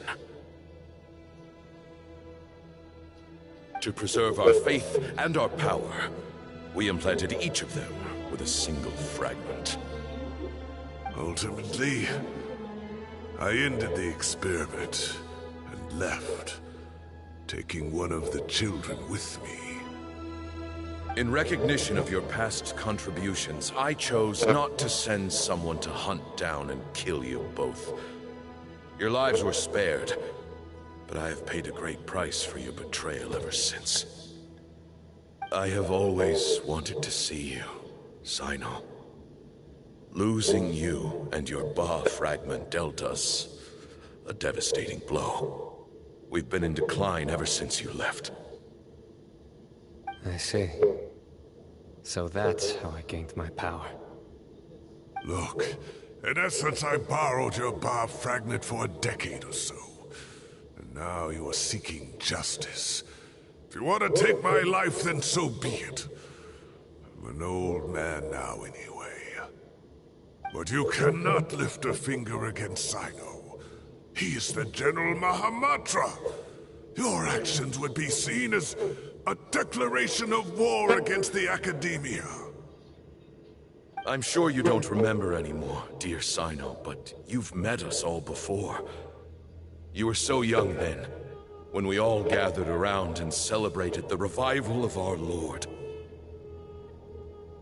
You and he, Sethos, you were our final hope. You'd like me to return my power?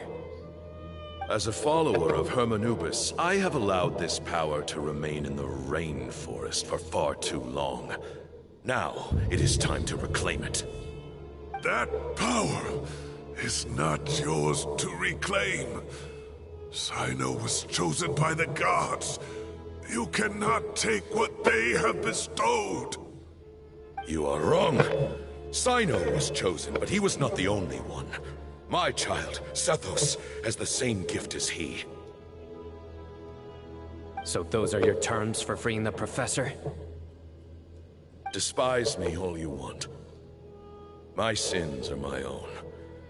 The Temple of Silence is an innocent party. It is because of my foolishness all those years ago that the Temple's glory has waned. And now I must take responsibility for the decision I made back then. So what you're saying is, the power of one Ba fragment is not enough? You're asking me to return the one in my possession, so it can be implanted in him instead? Divine power causes great suffering to those who wield it. How do you know that Sethos would be able to withstand it? He is no longer a small child. But regardless, this burden is ours to bear. And your objections mean little, given that you turned your back on us long ago. Both my heart and mind are telling me that what you are proposing is a terrible idea. However... Don't listen to him, Sino. That power is no more yours to give than it is his to take. You have to understand.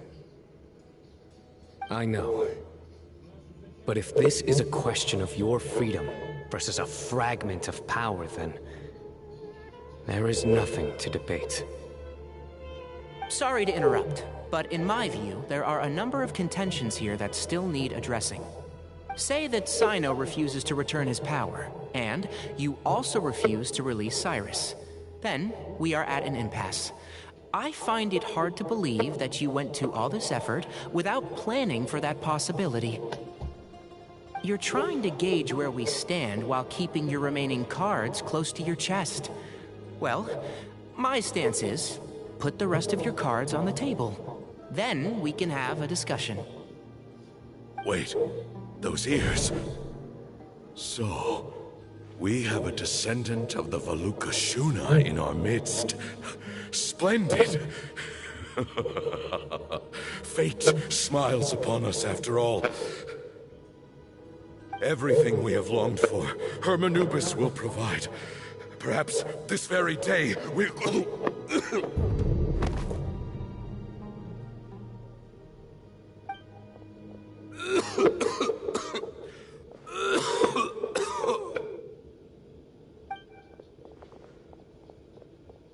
Why is he coughing so much? He looks like he's in really bad shape.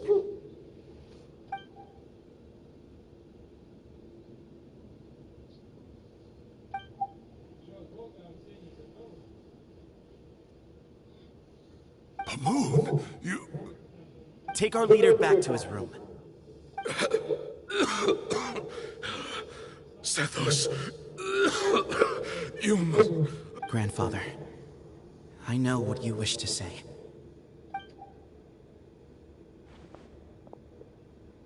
I don't like to drag out conversations, so I'll just cut to the chase. Had Cyrus not stopped the experiment all those years ago, the plan would most likely have been a success. The wisdom of Hermanubis would have been ours. Still, it's no use talking about what-ifs. We cannot change the past. I'm not like my grandfather. The Temple of Silence has a grand legacy and a sacred duty to fulfill. So it's somewhat inevitable for the leader to have an inflated sense of self. But I see things a little differently. I don't believe the temple has the same stature that it once did. Time has worn away at its prestige and changed things almost beyond recognition. So I'm not going to force your hand. You're all free to leave. Except for Cyrus. My grandfather gave him his chance once. And now I'm giving the rest of you yours. You have courage and wise judgment, kid. Reminds me a lot of Bamoon in his younger years.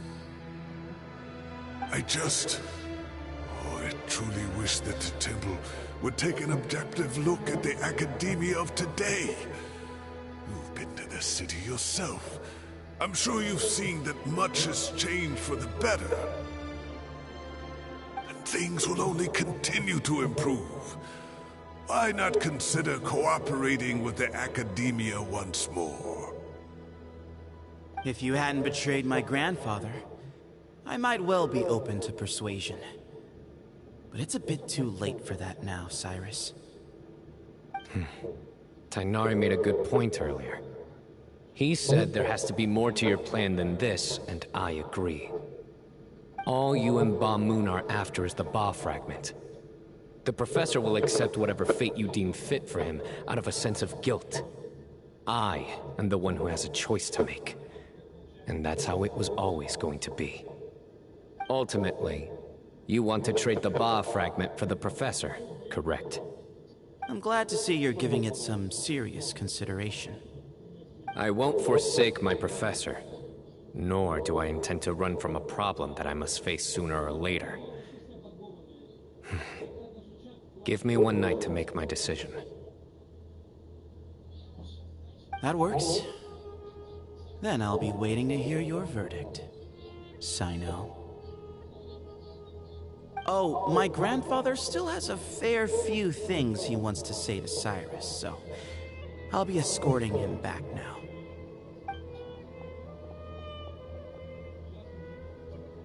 Are you sure about negotiating with him?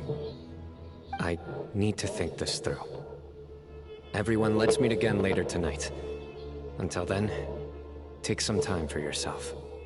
Alright, well, don't put too much pressure on yourself, Sino. If you need any help working things out, just come and find us.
I've taken some time to reflect on this.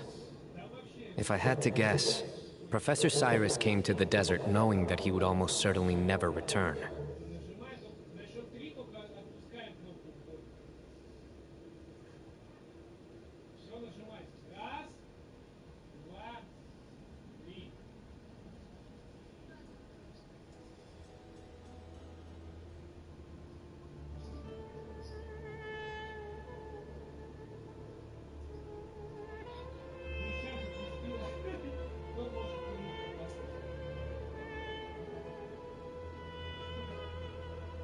увидишь ник, если сразу.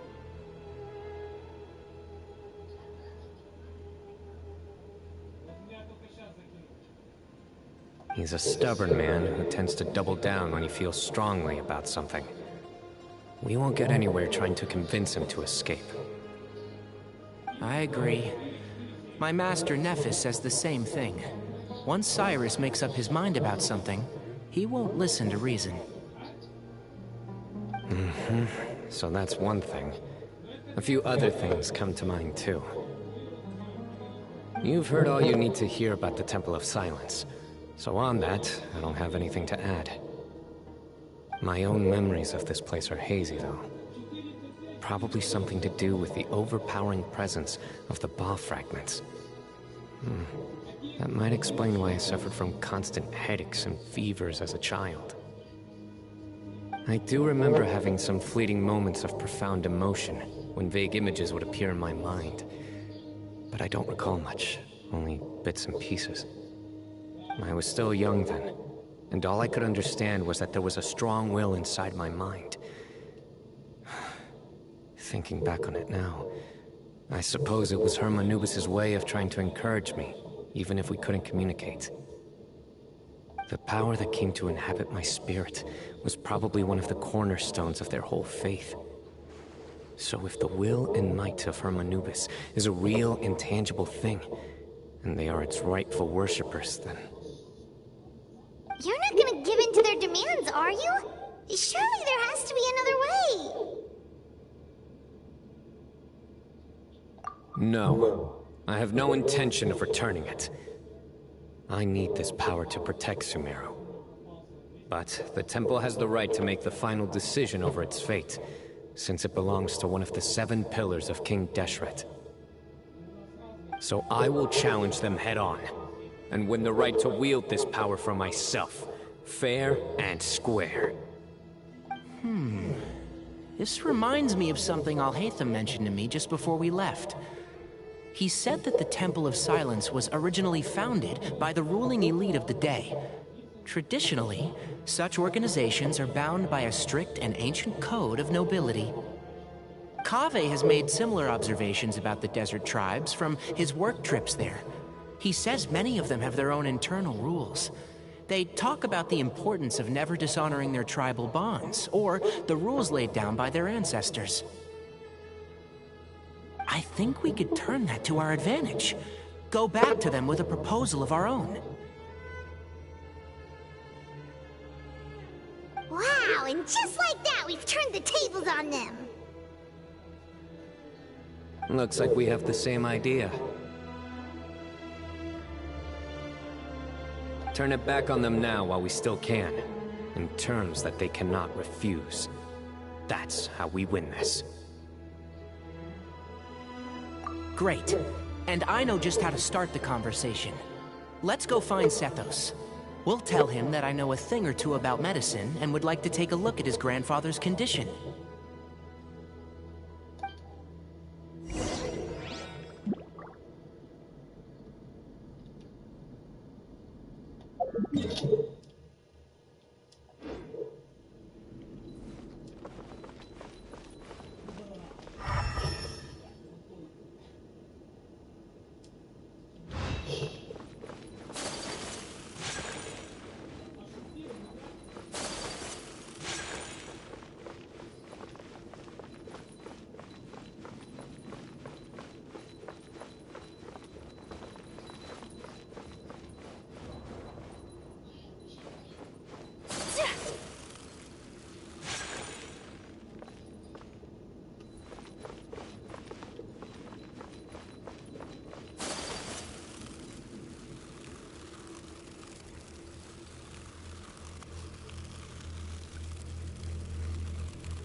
Sethos, let's talk. Have you made up your mind? We'll get to that, but first, I have some degree of medical training, so I was wondering if you might let me take a look at your grandfather? I have no objections, although we do have our own doctors here. I doubt you'll be able to tell us anything we don't. Only one way to find out. Follow me. Keep your voices down. We don't want to disturb him.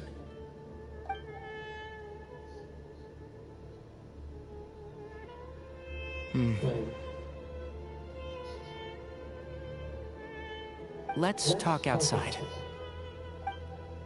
Bamoon has fallen into a deep coma, and his prognosis is quite grave. I'm sure that your physicians have come to the same conclusion. He appears to have sustained a serious injury in his youth, which has been exacerbated over the years by the heavy burden of work and now by the effects of old age. Regretfully, I must inform you that, based on what I've seen with patients in a similar condition, he doesn't have long left. A few days at most.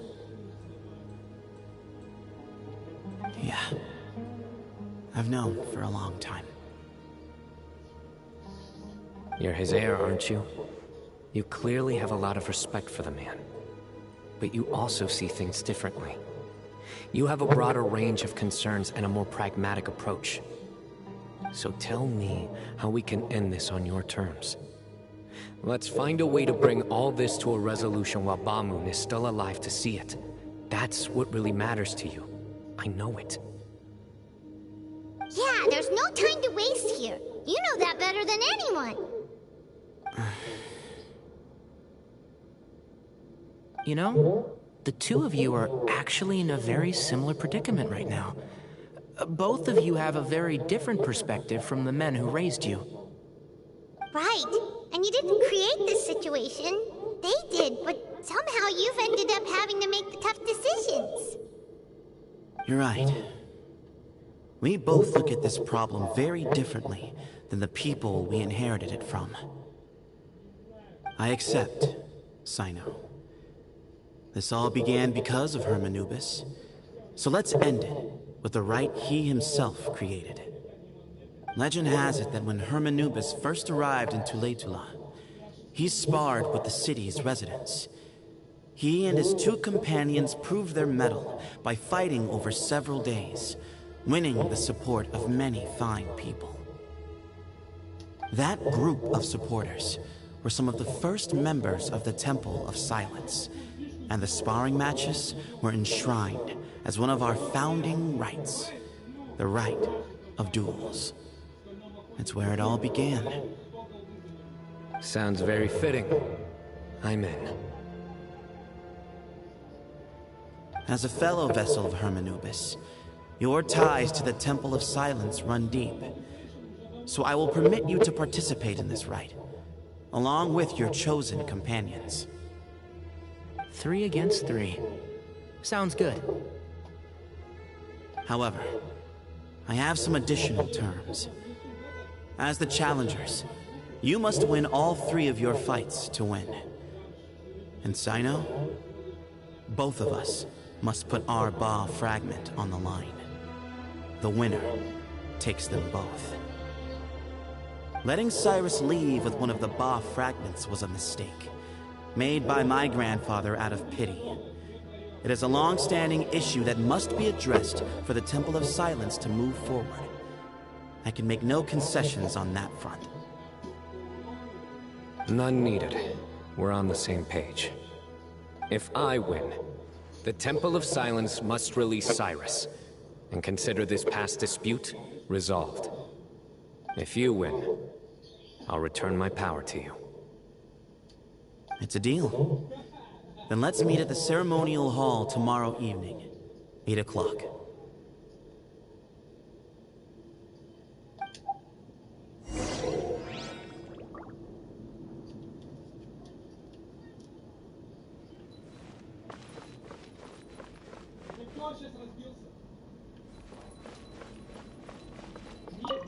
I'm really looking forward to this rite of duels.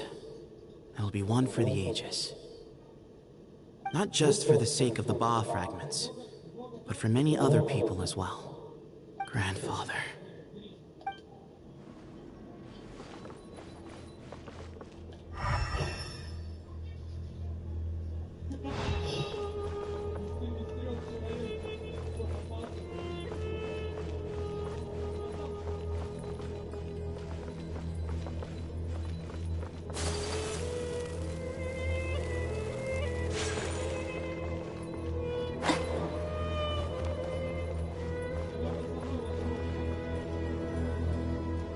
Well, after how that went, there's definitely no turning back now. There never was. Turning back hasn't been an option for me since the moment the professor slipped away to return to the desert. You have to win. You need this power, both as General Mahamatra and for yourself. Yeah, that's right! Besides, it stayed with you ever since you were a small child. Surely that's a sign it thinks of you as its rightful owner. Both as General Mahamatra and for myself. Yeah, when you put it that way. I've had to overcome a lot to tame this power and claim it for myself. Not everyone could have done that. Exactly!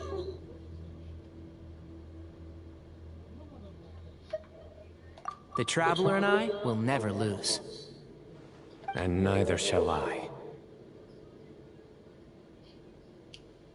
The desert was home to an ancient and great civilization that, for a variety of reasons, fell out with the civilization of the rainforest.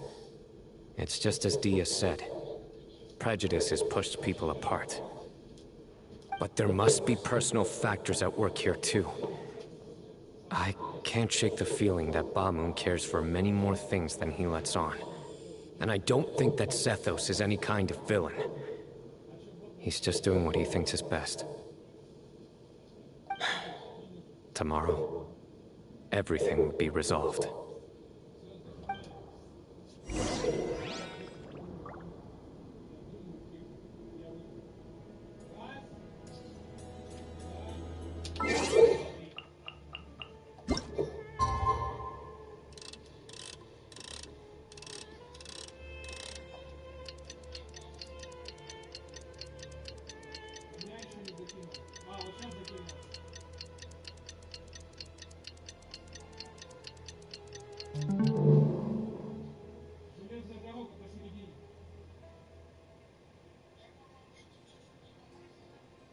Смотрите, что у меня по технике. Тихо. По технике я на железной дороге. 447.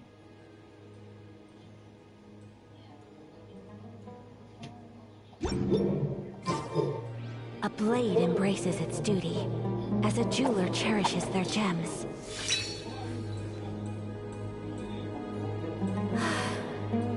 I only wish life could be as leisurely as this a little more often.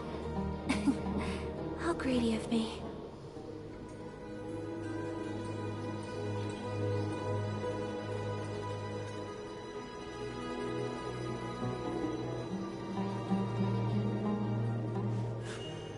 A blade embraces its duty, as a jeweler cherishes their gems.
We gather on this day to perform once more the rite of duels, with the greatest of all sages, Lord Hermanubis, as our witness, for his power and authority is present in our midst. This is our most sacred of ceremonies, and no disruption from the audience shall be tolerated. It is incumbent upon all to observe the duel with the utmost respect and reverence throughout the proceedings. Representing the Temple of Silence, the Defenders.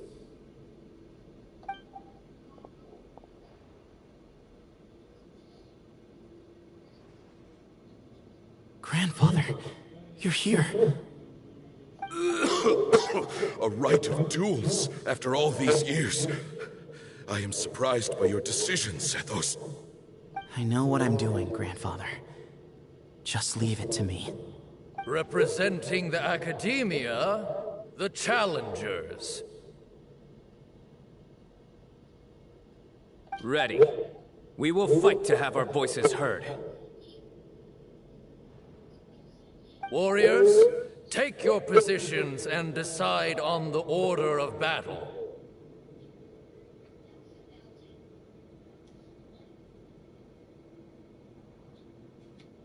We come not to debate what brings our challengers here, nor what will become of the defeated duelists.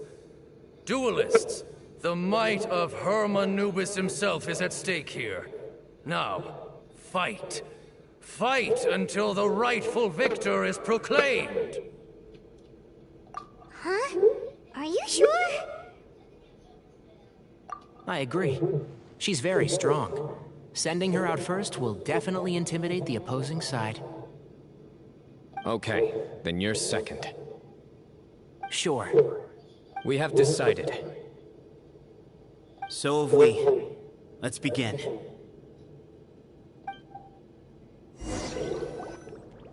Duelists of the first bout, please step forward.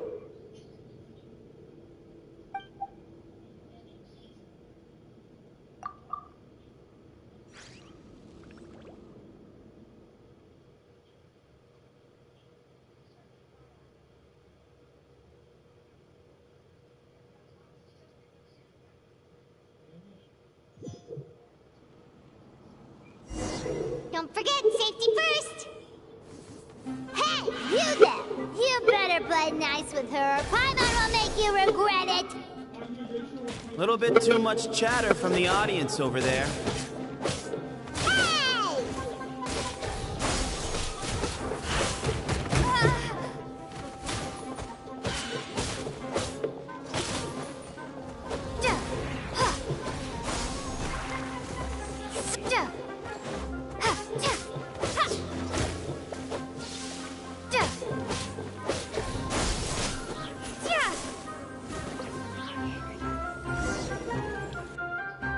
A swift end to the first bout.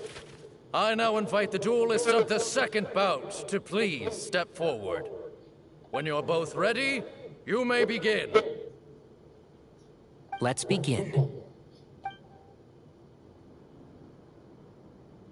Watch out! He drank plenty of water before the bout, so he should be fine.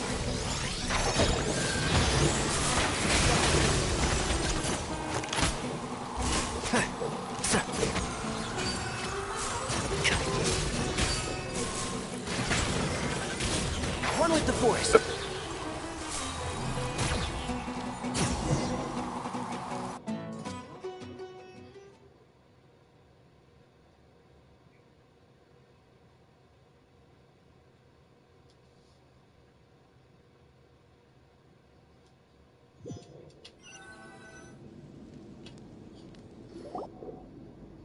Thus ends the second bout.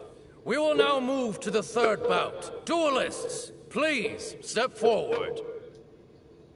I'm ready. So am I. This is the final stage of the rite. I remind you both that the terms you agreed upon in advance are binding. When you're both ready, you may begin.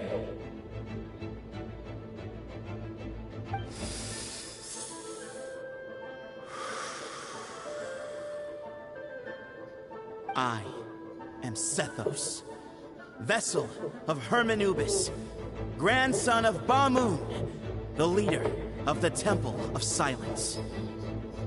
For many years, we have kept our covenant with Lord Hermanubis by guarding the secrets of King Deshret. And even in our darkest hour, when we could not see a way forward, we chose not to abandon hope, but to embark on a brave new experiment so that we might prevail. We earnestly sought Lord Hermanubis' wisdom and power, longing to see his spirit and his light descend upon us. Now, I will fight to become the rightful wielder of that power! I am Sino, General Mahamatra of the Academia, student and successor of Cyrus, the Sage of Spontamod. I fight in defense of my power, my professor, and my nation. And you, I think you left some things unsaid. This is a sacred duel, and Hermanubis is watching. So bare your soul. Everyone, old and young, fit and frail. My grandfather is a wise leader. He is also known to be a ruler who is not afraid to get blood on his hands. I understand his beliefs well, and I know what he expects of me. But our faith has held us back for too long. After I grew up, I went to the rainforest once, and I saw for myself the people of the city. Times have changed. The people of Sumeru are happier and more free now than in the past. I thought about this as I stood at one of the tallest points in the city, gazing down at the streets below. Then I thought of you, Sino. You and I both wield the same power, yet the lives we lead could not be more different. Each Ba fragment of Hermanubis stands for something different. Might, glory, and one of many other secrets that have yet to be revealed. I once thought that the nature of our fragments must be what makes us so different from one another. But maybe it's that you've found your answer, and I am still searching for mine. I am more than just a warrior. I am my own person. Exactly. The name Hermanubis has left its mark on both of us, shaped the course of our lives. We are his vessels, and yet we are more besides. So show me your answer, Sino. Show me I can be more than my faith, more than the power I wield.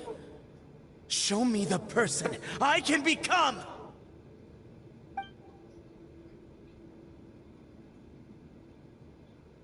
Bring it on!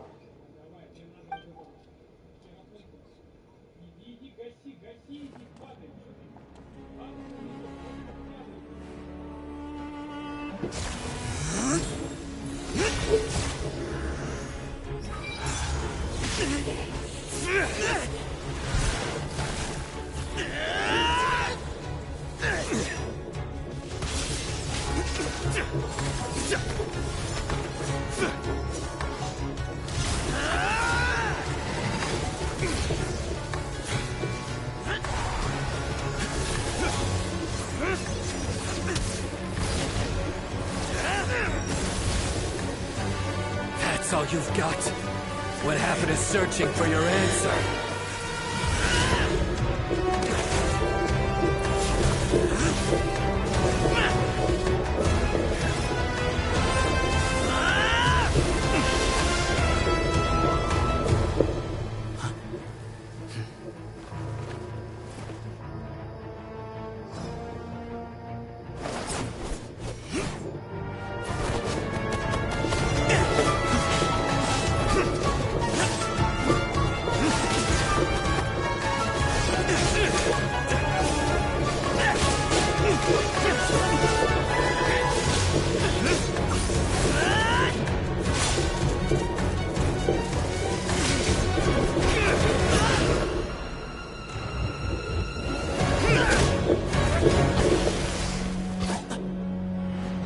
Fight's over.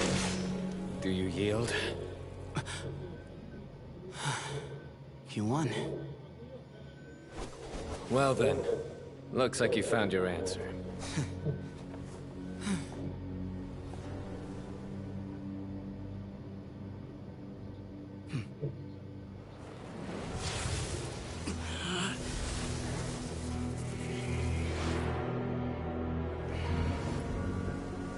I give his glory to you.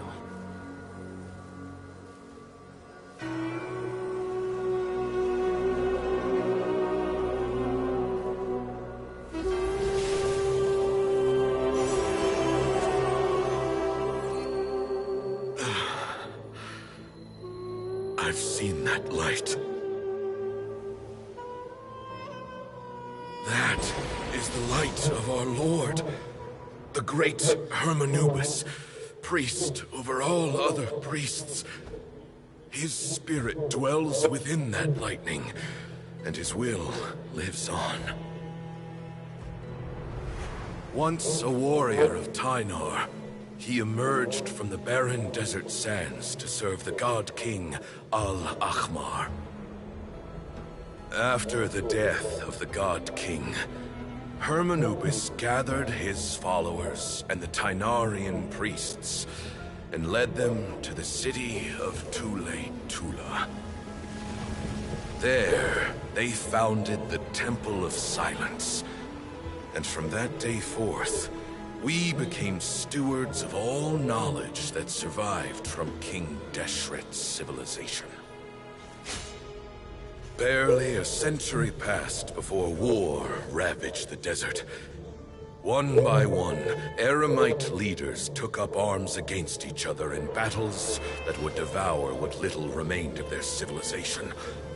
Only the wise city of Tula was spared under the guiding hand of the Tynarians. But peace did not last. Coveting the knowledge of King Deshret, the beasts set their eyes on Tula. The king of Gurabad laid siege to the city and ordered the sages to surrender to him the Temple of Silence as proof of his victory. The ruling elite colluded with their oppressors, betraying the temple so as to hold on to their rule over the city. They declared that the knowledge guarded by the temple was the true cause of corruption. These were dark days, and we faced enemies on all sides. Our Lord had long since exhausted his strength, keeping the forbidden knowledge introduced by King Deshret at bay. To ensure the temple's continued survival, he broke his being into many pieces and began the ceremony of Hermanubis' legacy, bestowing his power upon his mortal followers. With this power, the temple was able to defeat the tyrant's army. Yet, we were not hailed as heroes. Strange and unfamiliar as this power was, it struck fear into the people's hearts and drove them to reject us. In the end, the people of the temple and the Tula Tynarians left the city for good and made their way to the rainforest. What followed next was inevitable. The elite of Tula fell and were decimated. War engulfed the desert. And we wandered from place to place, always in hiding, all the while keeping close watch over our secrets and staying true to our mission. Betrayal forced us out of the desert and into the forest. Then mistrust drove us from the forest into the desert once more. We have lived in exile for far, far too long. Yet, today, the Temple of Silence has borne witness to the glory of Hermanubis once more. Thank you.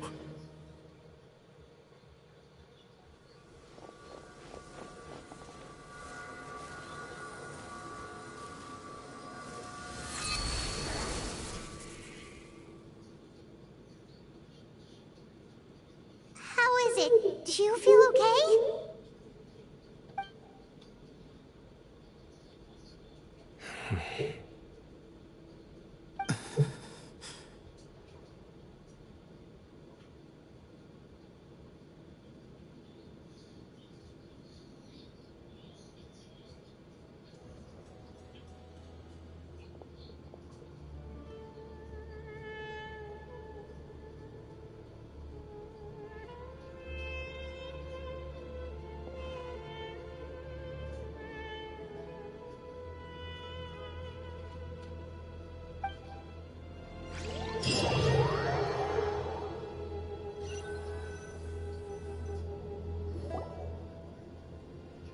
Grandfather.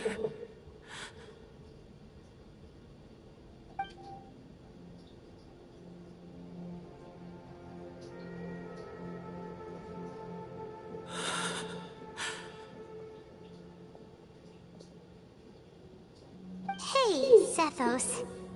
You'll get through this. I know. I'll miss him. I guess you were prepared for this. It's been a long time coming, huh? Yeah, he's been on death's door for a very long time now. I think it was only through sheer willpower that he managed to hold on to this point. At least, he was able to see this chapter come to a close before he passed. What's next for you?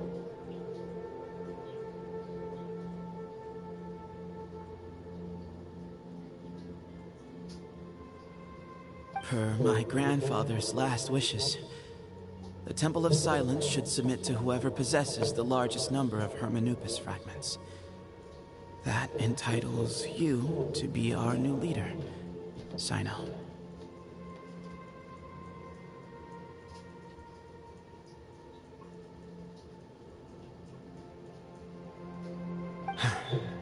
But that's never going to work, as I'm sure you realize. I'm the General Mahamatra. I am needed back at the Academia. I did foresee this possibility, and I gave it some thought. The fact is, I know next to nothing about the staff, records, and environment here. As such, I am ill-suited to be your leader. Sethos, I believe the honor should go to you. Were it not for this duel, or indeed if you had other intentions, the Ba fragments would most likely be in your hands by now. I'm sure Bamun never meant for anyone but you to be his successor.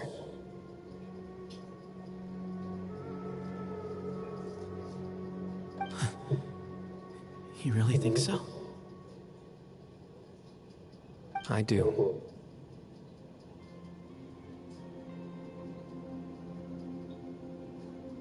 Still, I didn't think Bamun looked very surprised by the final result. Perhaps he had an inkling that this would be the way things end. Well, in any case, since the Ba fragments are with me now, I guess I can call the shots. Sethos, I would like you to succeed Bamun as the new leader of the Temple of Silence. You are more suited to the role than I, and I have complete faith that you will be an excellent leader. Just think of it as doing me a favor. But doesn't that render everything that we've been through up to now meaningless? No, it doesn't. This experience has allowed us to become friends, which means that the Academia and the Temple of Silence, that's a much bigger deal than you might think, Sethos. You said yourself, times have changed. You have to believe that things can change for the better here at the Temple too. I will try. To be honest, I couldn't have asked for a better outcome. Actually, part of me wonders whether Bamun's intentions from the very beginning was just to create enough pressure to force us towards a duel. That way, no matter who won, one of us would have to surrender our Ba fragment, and the power of Hermanubis would be concentrated in one single person. Had you won, the Temple of Silence would have doubled its strength. And were I to win, he correctly anticipated that I wouldn't suddenly drop everything to become the leader of the temple, much less integrate the temple into the academia by force. He knew that the temple's future would depend not just on the guidance of Hermanubis, but the support of the academia too. So he made it his responsibility to ensure his successor would be free from the burdens of the past. His plan meant that whoever ended up succeeding him, they would have an easier time interacting with the academia. With one single letter, he lured out the professor. No matter what happened after that, it would result in a net benefit to the temple.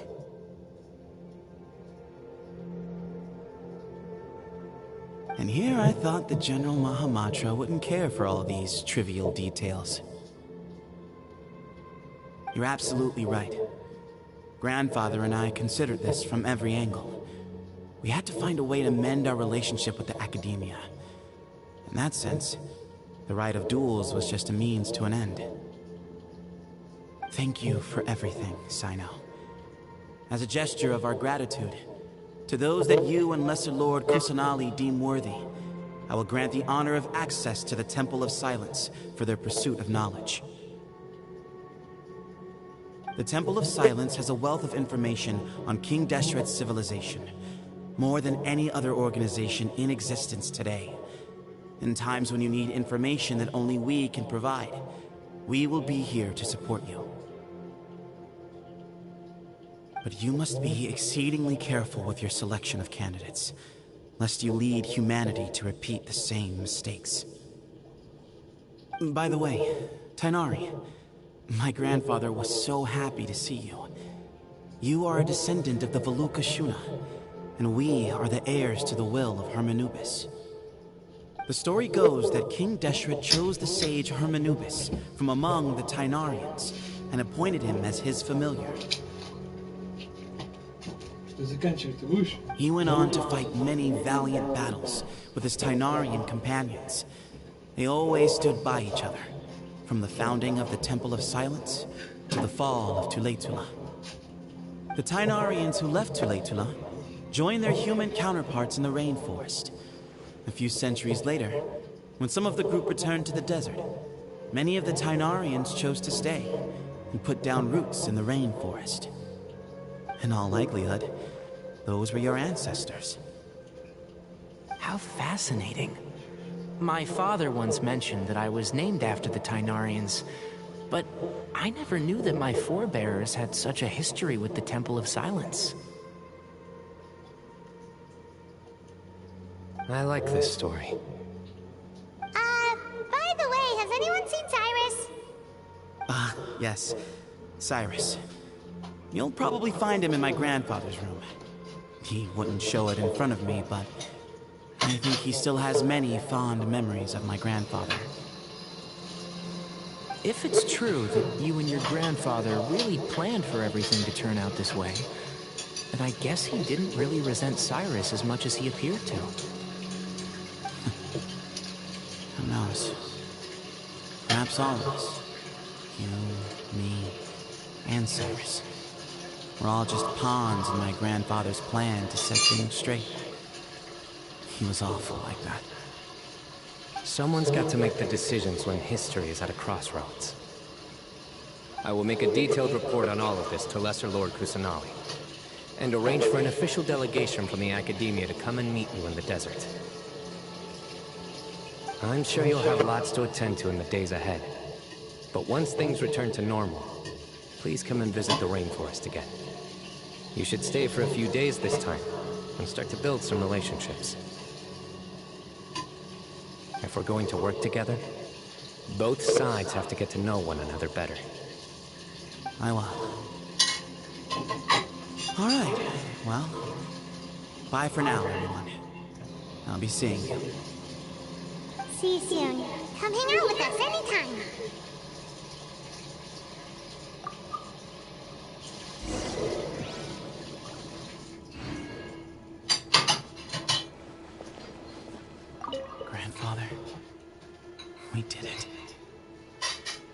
achieved what we set out to do. From this day on, the Temple of Silence has the chance to work with the Academia once more. Real change. Real opportunities. They are now within our grasp.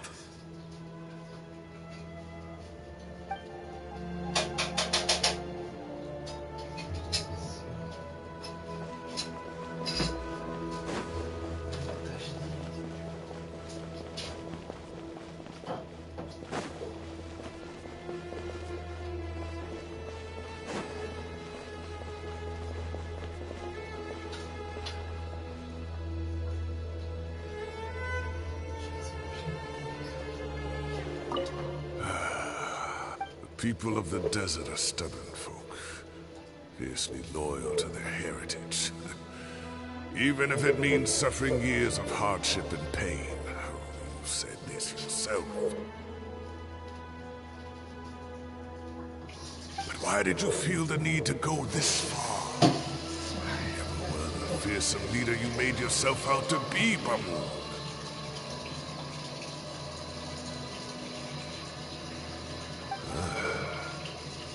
Stubborn and unyielding is bound to send you to an early grave.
What were you thinking, gallivanting off into the desert alone at your age?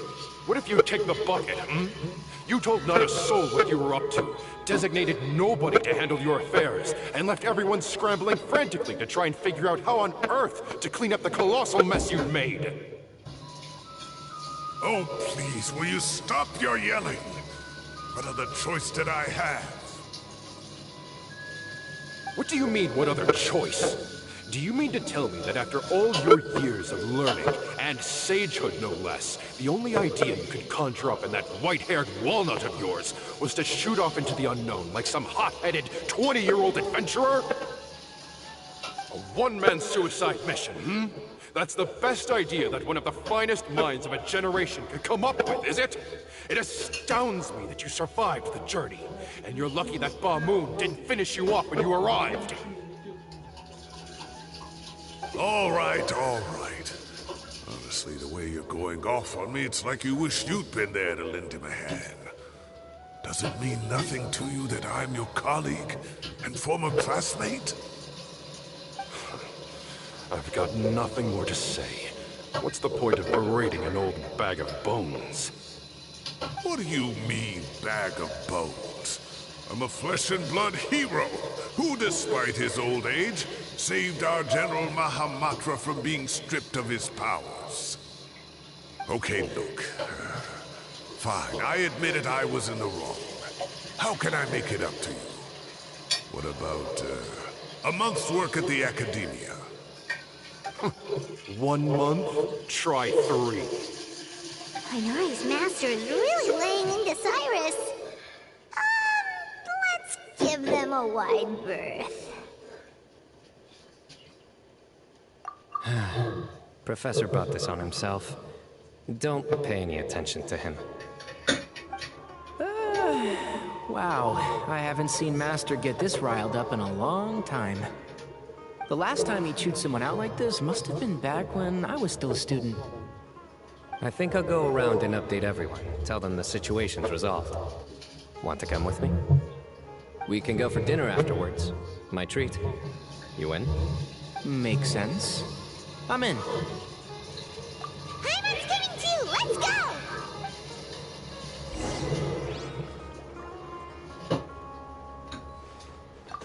You'd better start packing your things. Report for work first thing tomorrow morning. I'll be waiting for you. What about my allowance? Oh, and is lunch covered? How about dinner? Don't push your luck. Let's not forget who is compensating whom here. Hey, man's gotta eat. Help me figure out something for lunch at least. I'm counting on you.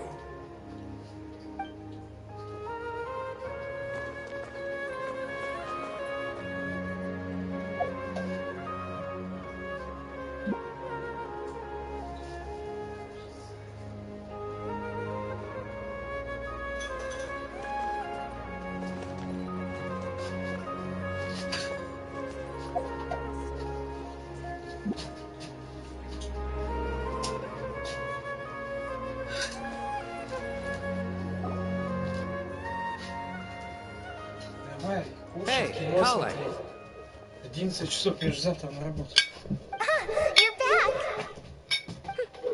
Well, look who we have here. Would you mind explaining to me what has been going on this past few days? I heard you all ran off into the desert and got embroiled in a major catastrophe. All taken care of.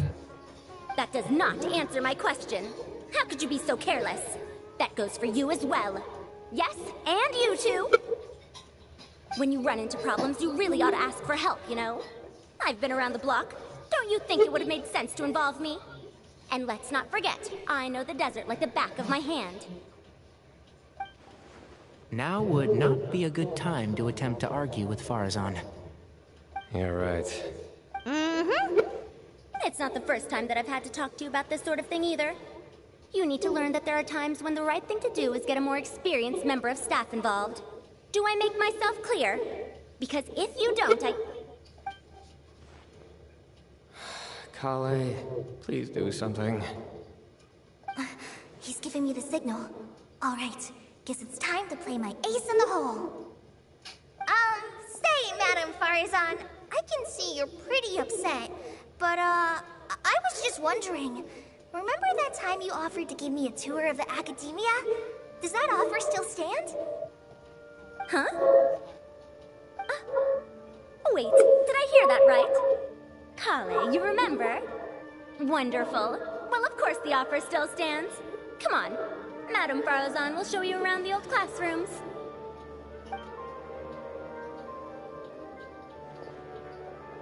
Poor Kale getting dragged off like that. Also, check out Farazan acting like some sort of official academia tour guide. Kale! Cup. Huh? What? Oh, right! What do you mean, cup? You need a cup. I can get you a cup. Oh, it's nothing. Just Master's way of reminding me to stay hydrated while I'm out and about.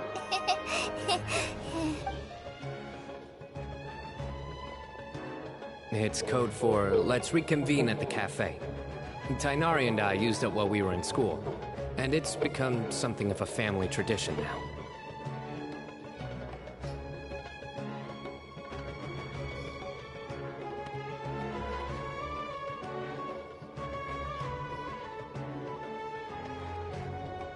Oh, that's kind of fun.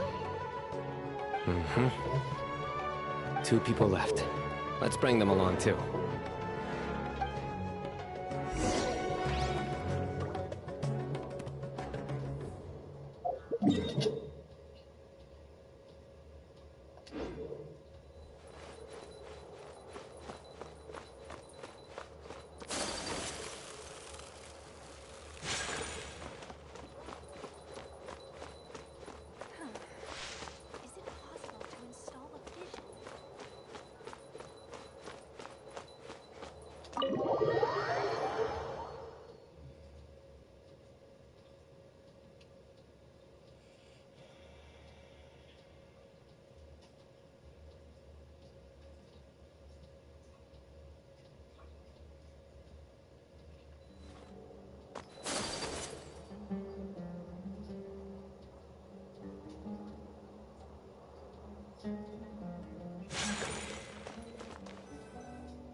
Am I hallucinating? Or do I see Kaveh and Al-Haytham engaged in diligent studying? We're just reorganizing all the books we used. Look, there's a whole mountain of them. There's no rush. Nobody reads these books anyway. My sincere thanks to you both. Yes, with your help, we resolved the issue rather swiftly and painlessly. And the outcome was better than we could have hoped for.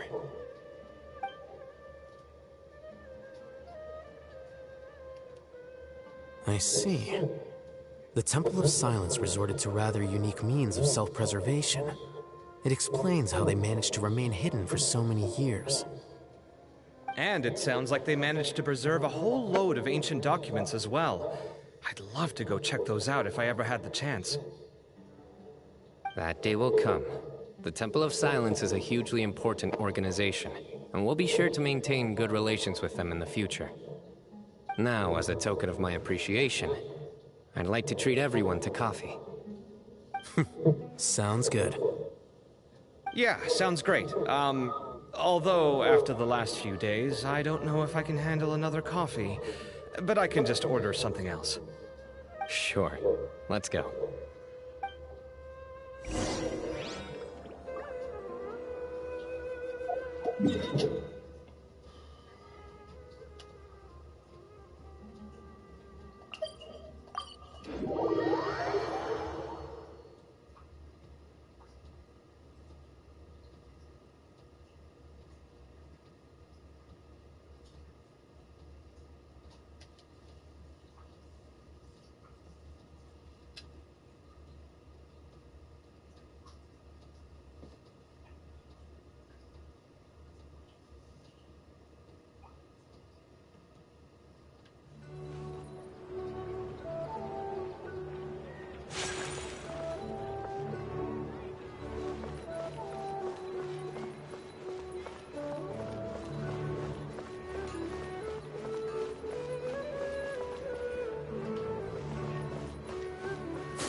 And then the Traveler just pounced on their opponent and knocked him right out cold. Then there was Tainari. He put up an amazing fight too. We ended up winning all 3 bouts. Whoa, part of me wishes I'd been there to see it, but I'd have been biting my nails off worrying about you guys. A truly edifying account of the events. Bereft of detail, but it has livened up the room all the same. Hey, Paimon included all the juicy details. The Traveler just pounced and then waved their sword like this, then spun around and blocked. Despite winning 3 bouts in a row, you still ceded the position of leader to him. That's very dignified of you, Sino. Of course. Being dignified comes with being a true champion. I got to be a champion too for once. I've not sparred much with desert folk before. It was a pretty unique experience. Yeah, huge place! It felt like something right out of an epic poem. Imagine this. It was like there was... Maybe save that one for later, Paimon. Dessert's here.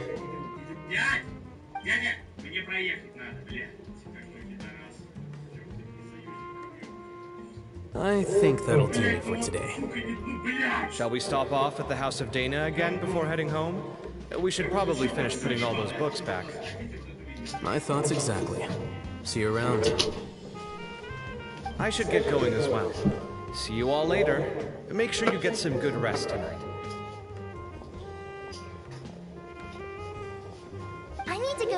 thanks to the Core 30 for their help.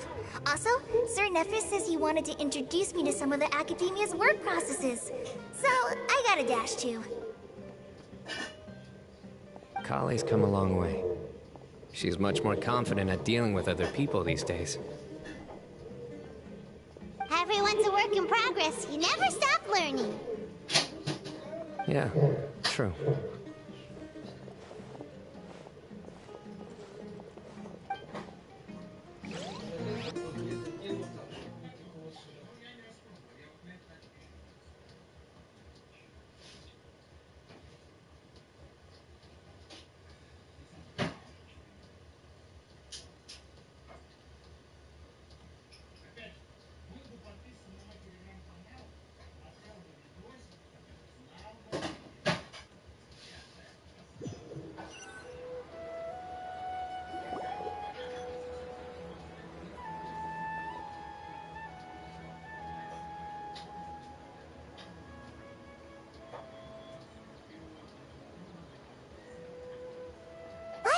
About these moments when you can finally relax and hang out with good friends after a job well done.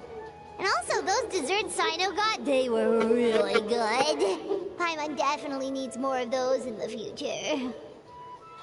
Do you three have anything planned for the rest of the day? If not, would you come somewhere with me? That's a secret for now. Wouldn't want to spoil the surprise. Okay, I think I can guess what you're talking about. It'll definitely be a nice surprise. Well, now Paimon's curious! Come on, let's go!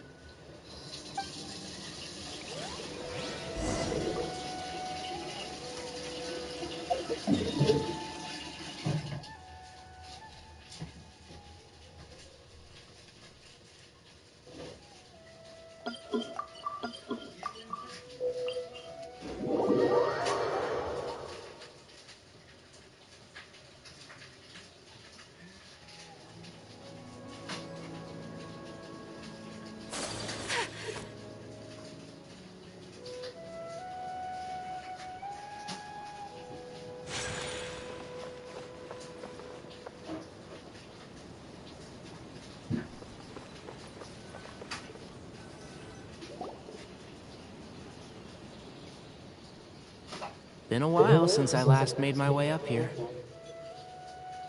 Oh, look at this place! We're so high up! Need any help?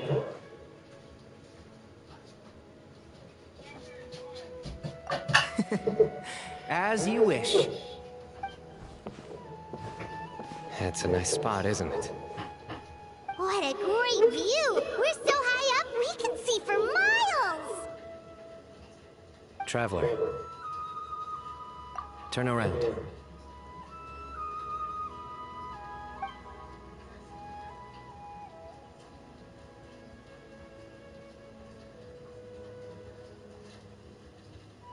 This is my secret base. Somewhere I only bring my best friends. When I was a student, I used to slip away and climb up here all the time, just to clear my head. I was quite young then, and hadn't made too many friends yet. Back then, I had a lot of the same questions that Sethos was asking. Who am I? Why do I have this power? And what should I be fighting for? Our gifts help us to find our rightful place in the world. That was my experience. And I'm sure Sethos will figure things out in his own time, too.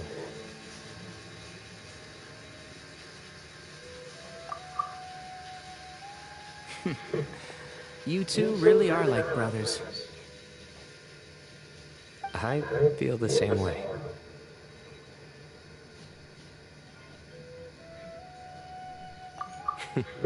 Of course. I see no need to be humble when it comes to the facts. I still remember one time when we came up here to chat and do our homework. Sino accidentally dropped a fruit. Luckily, he has fast reflexes, so he caught it just in time. That was the one and only time. Nothing will ever slip through my fingers again. Those were good times. I kind of miss the student life. You know, Paimon really shouldn't be able to imagine Sino doing something like that, but for some strange reason, the mental image is coming through clear as day. Then make it stop. There's somebody there. It's Professor Cyrus. You guys carry on without me. I'll be right back. Okay. Hey, you're not supposed to jump down. Be careful.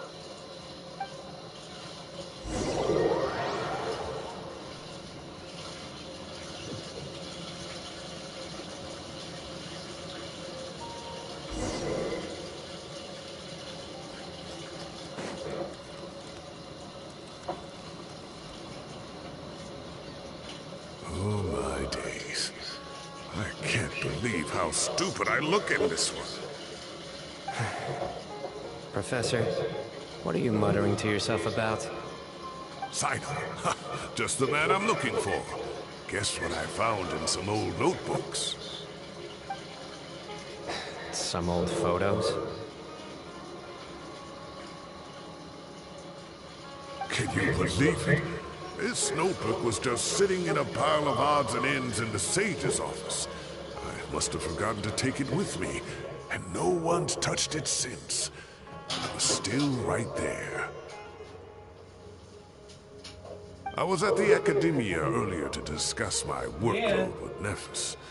I swung by the old office to have a look around and just happened to cross it. How time flies. Look how tiny you are in this picture. Still a kid. You look quite young yourself in that one. Ah, it's this one. I remember that. Lisa took it, didn't she? Yep. Looks like her work, all right. Who else could have found just the right angle to make me look so unbelievably hideous? Лена!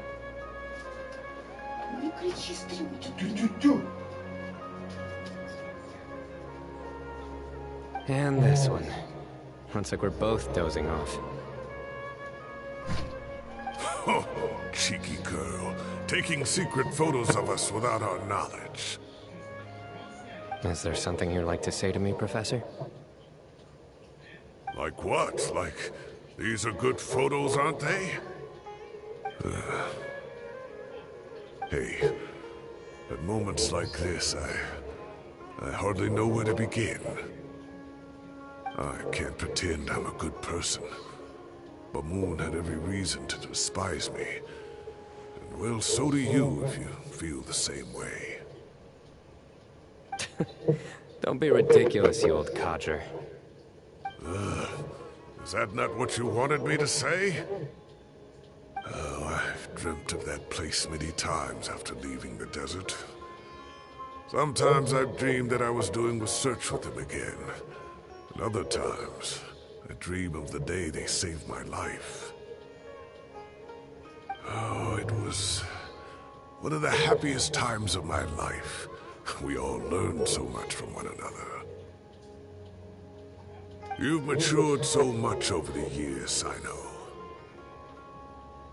Since you're my professor, I should save you some face by not calling you out on all the non-answers you just gave. So, I will do the right thing and keep my mouth shut. Good thinking. Take your own advice next time.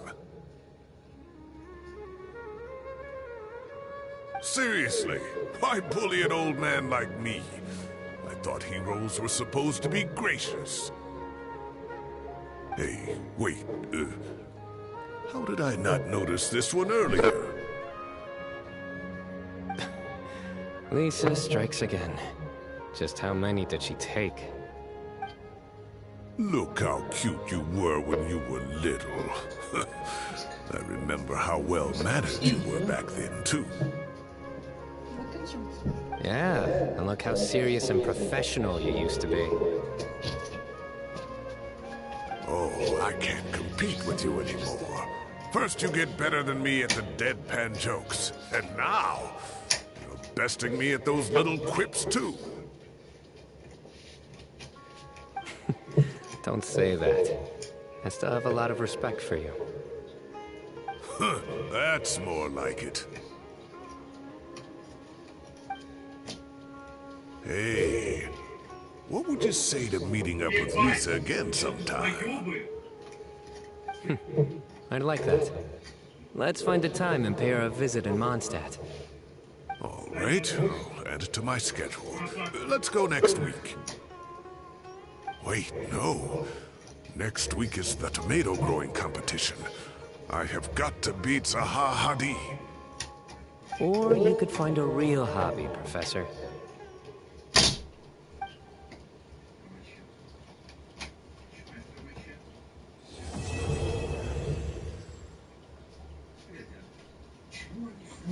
Почему они вот так закрылись?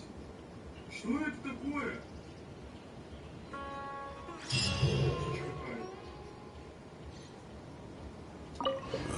Time has passed too quickly.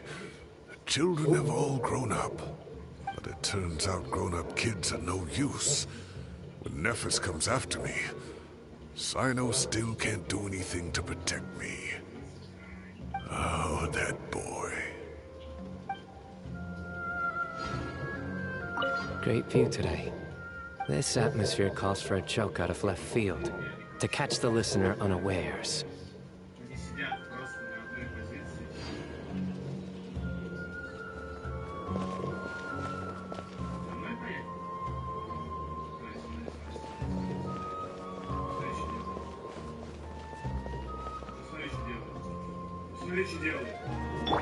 Посмотри, что делает! Женя!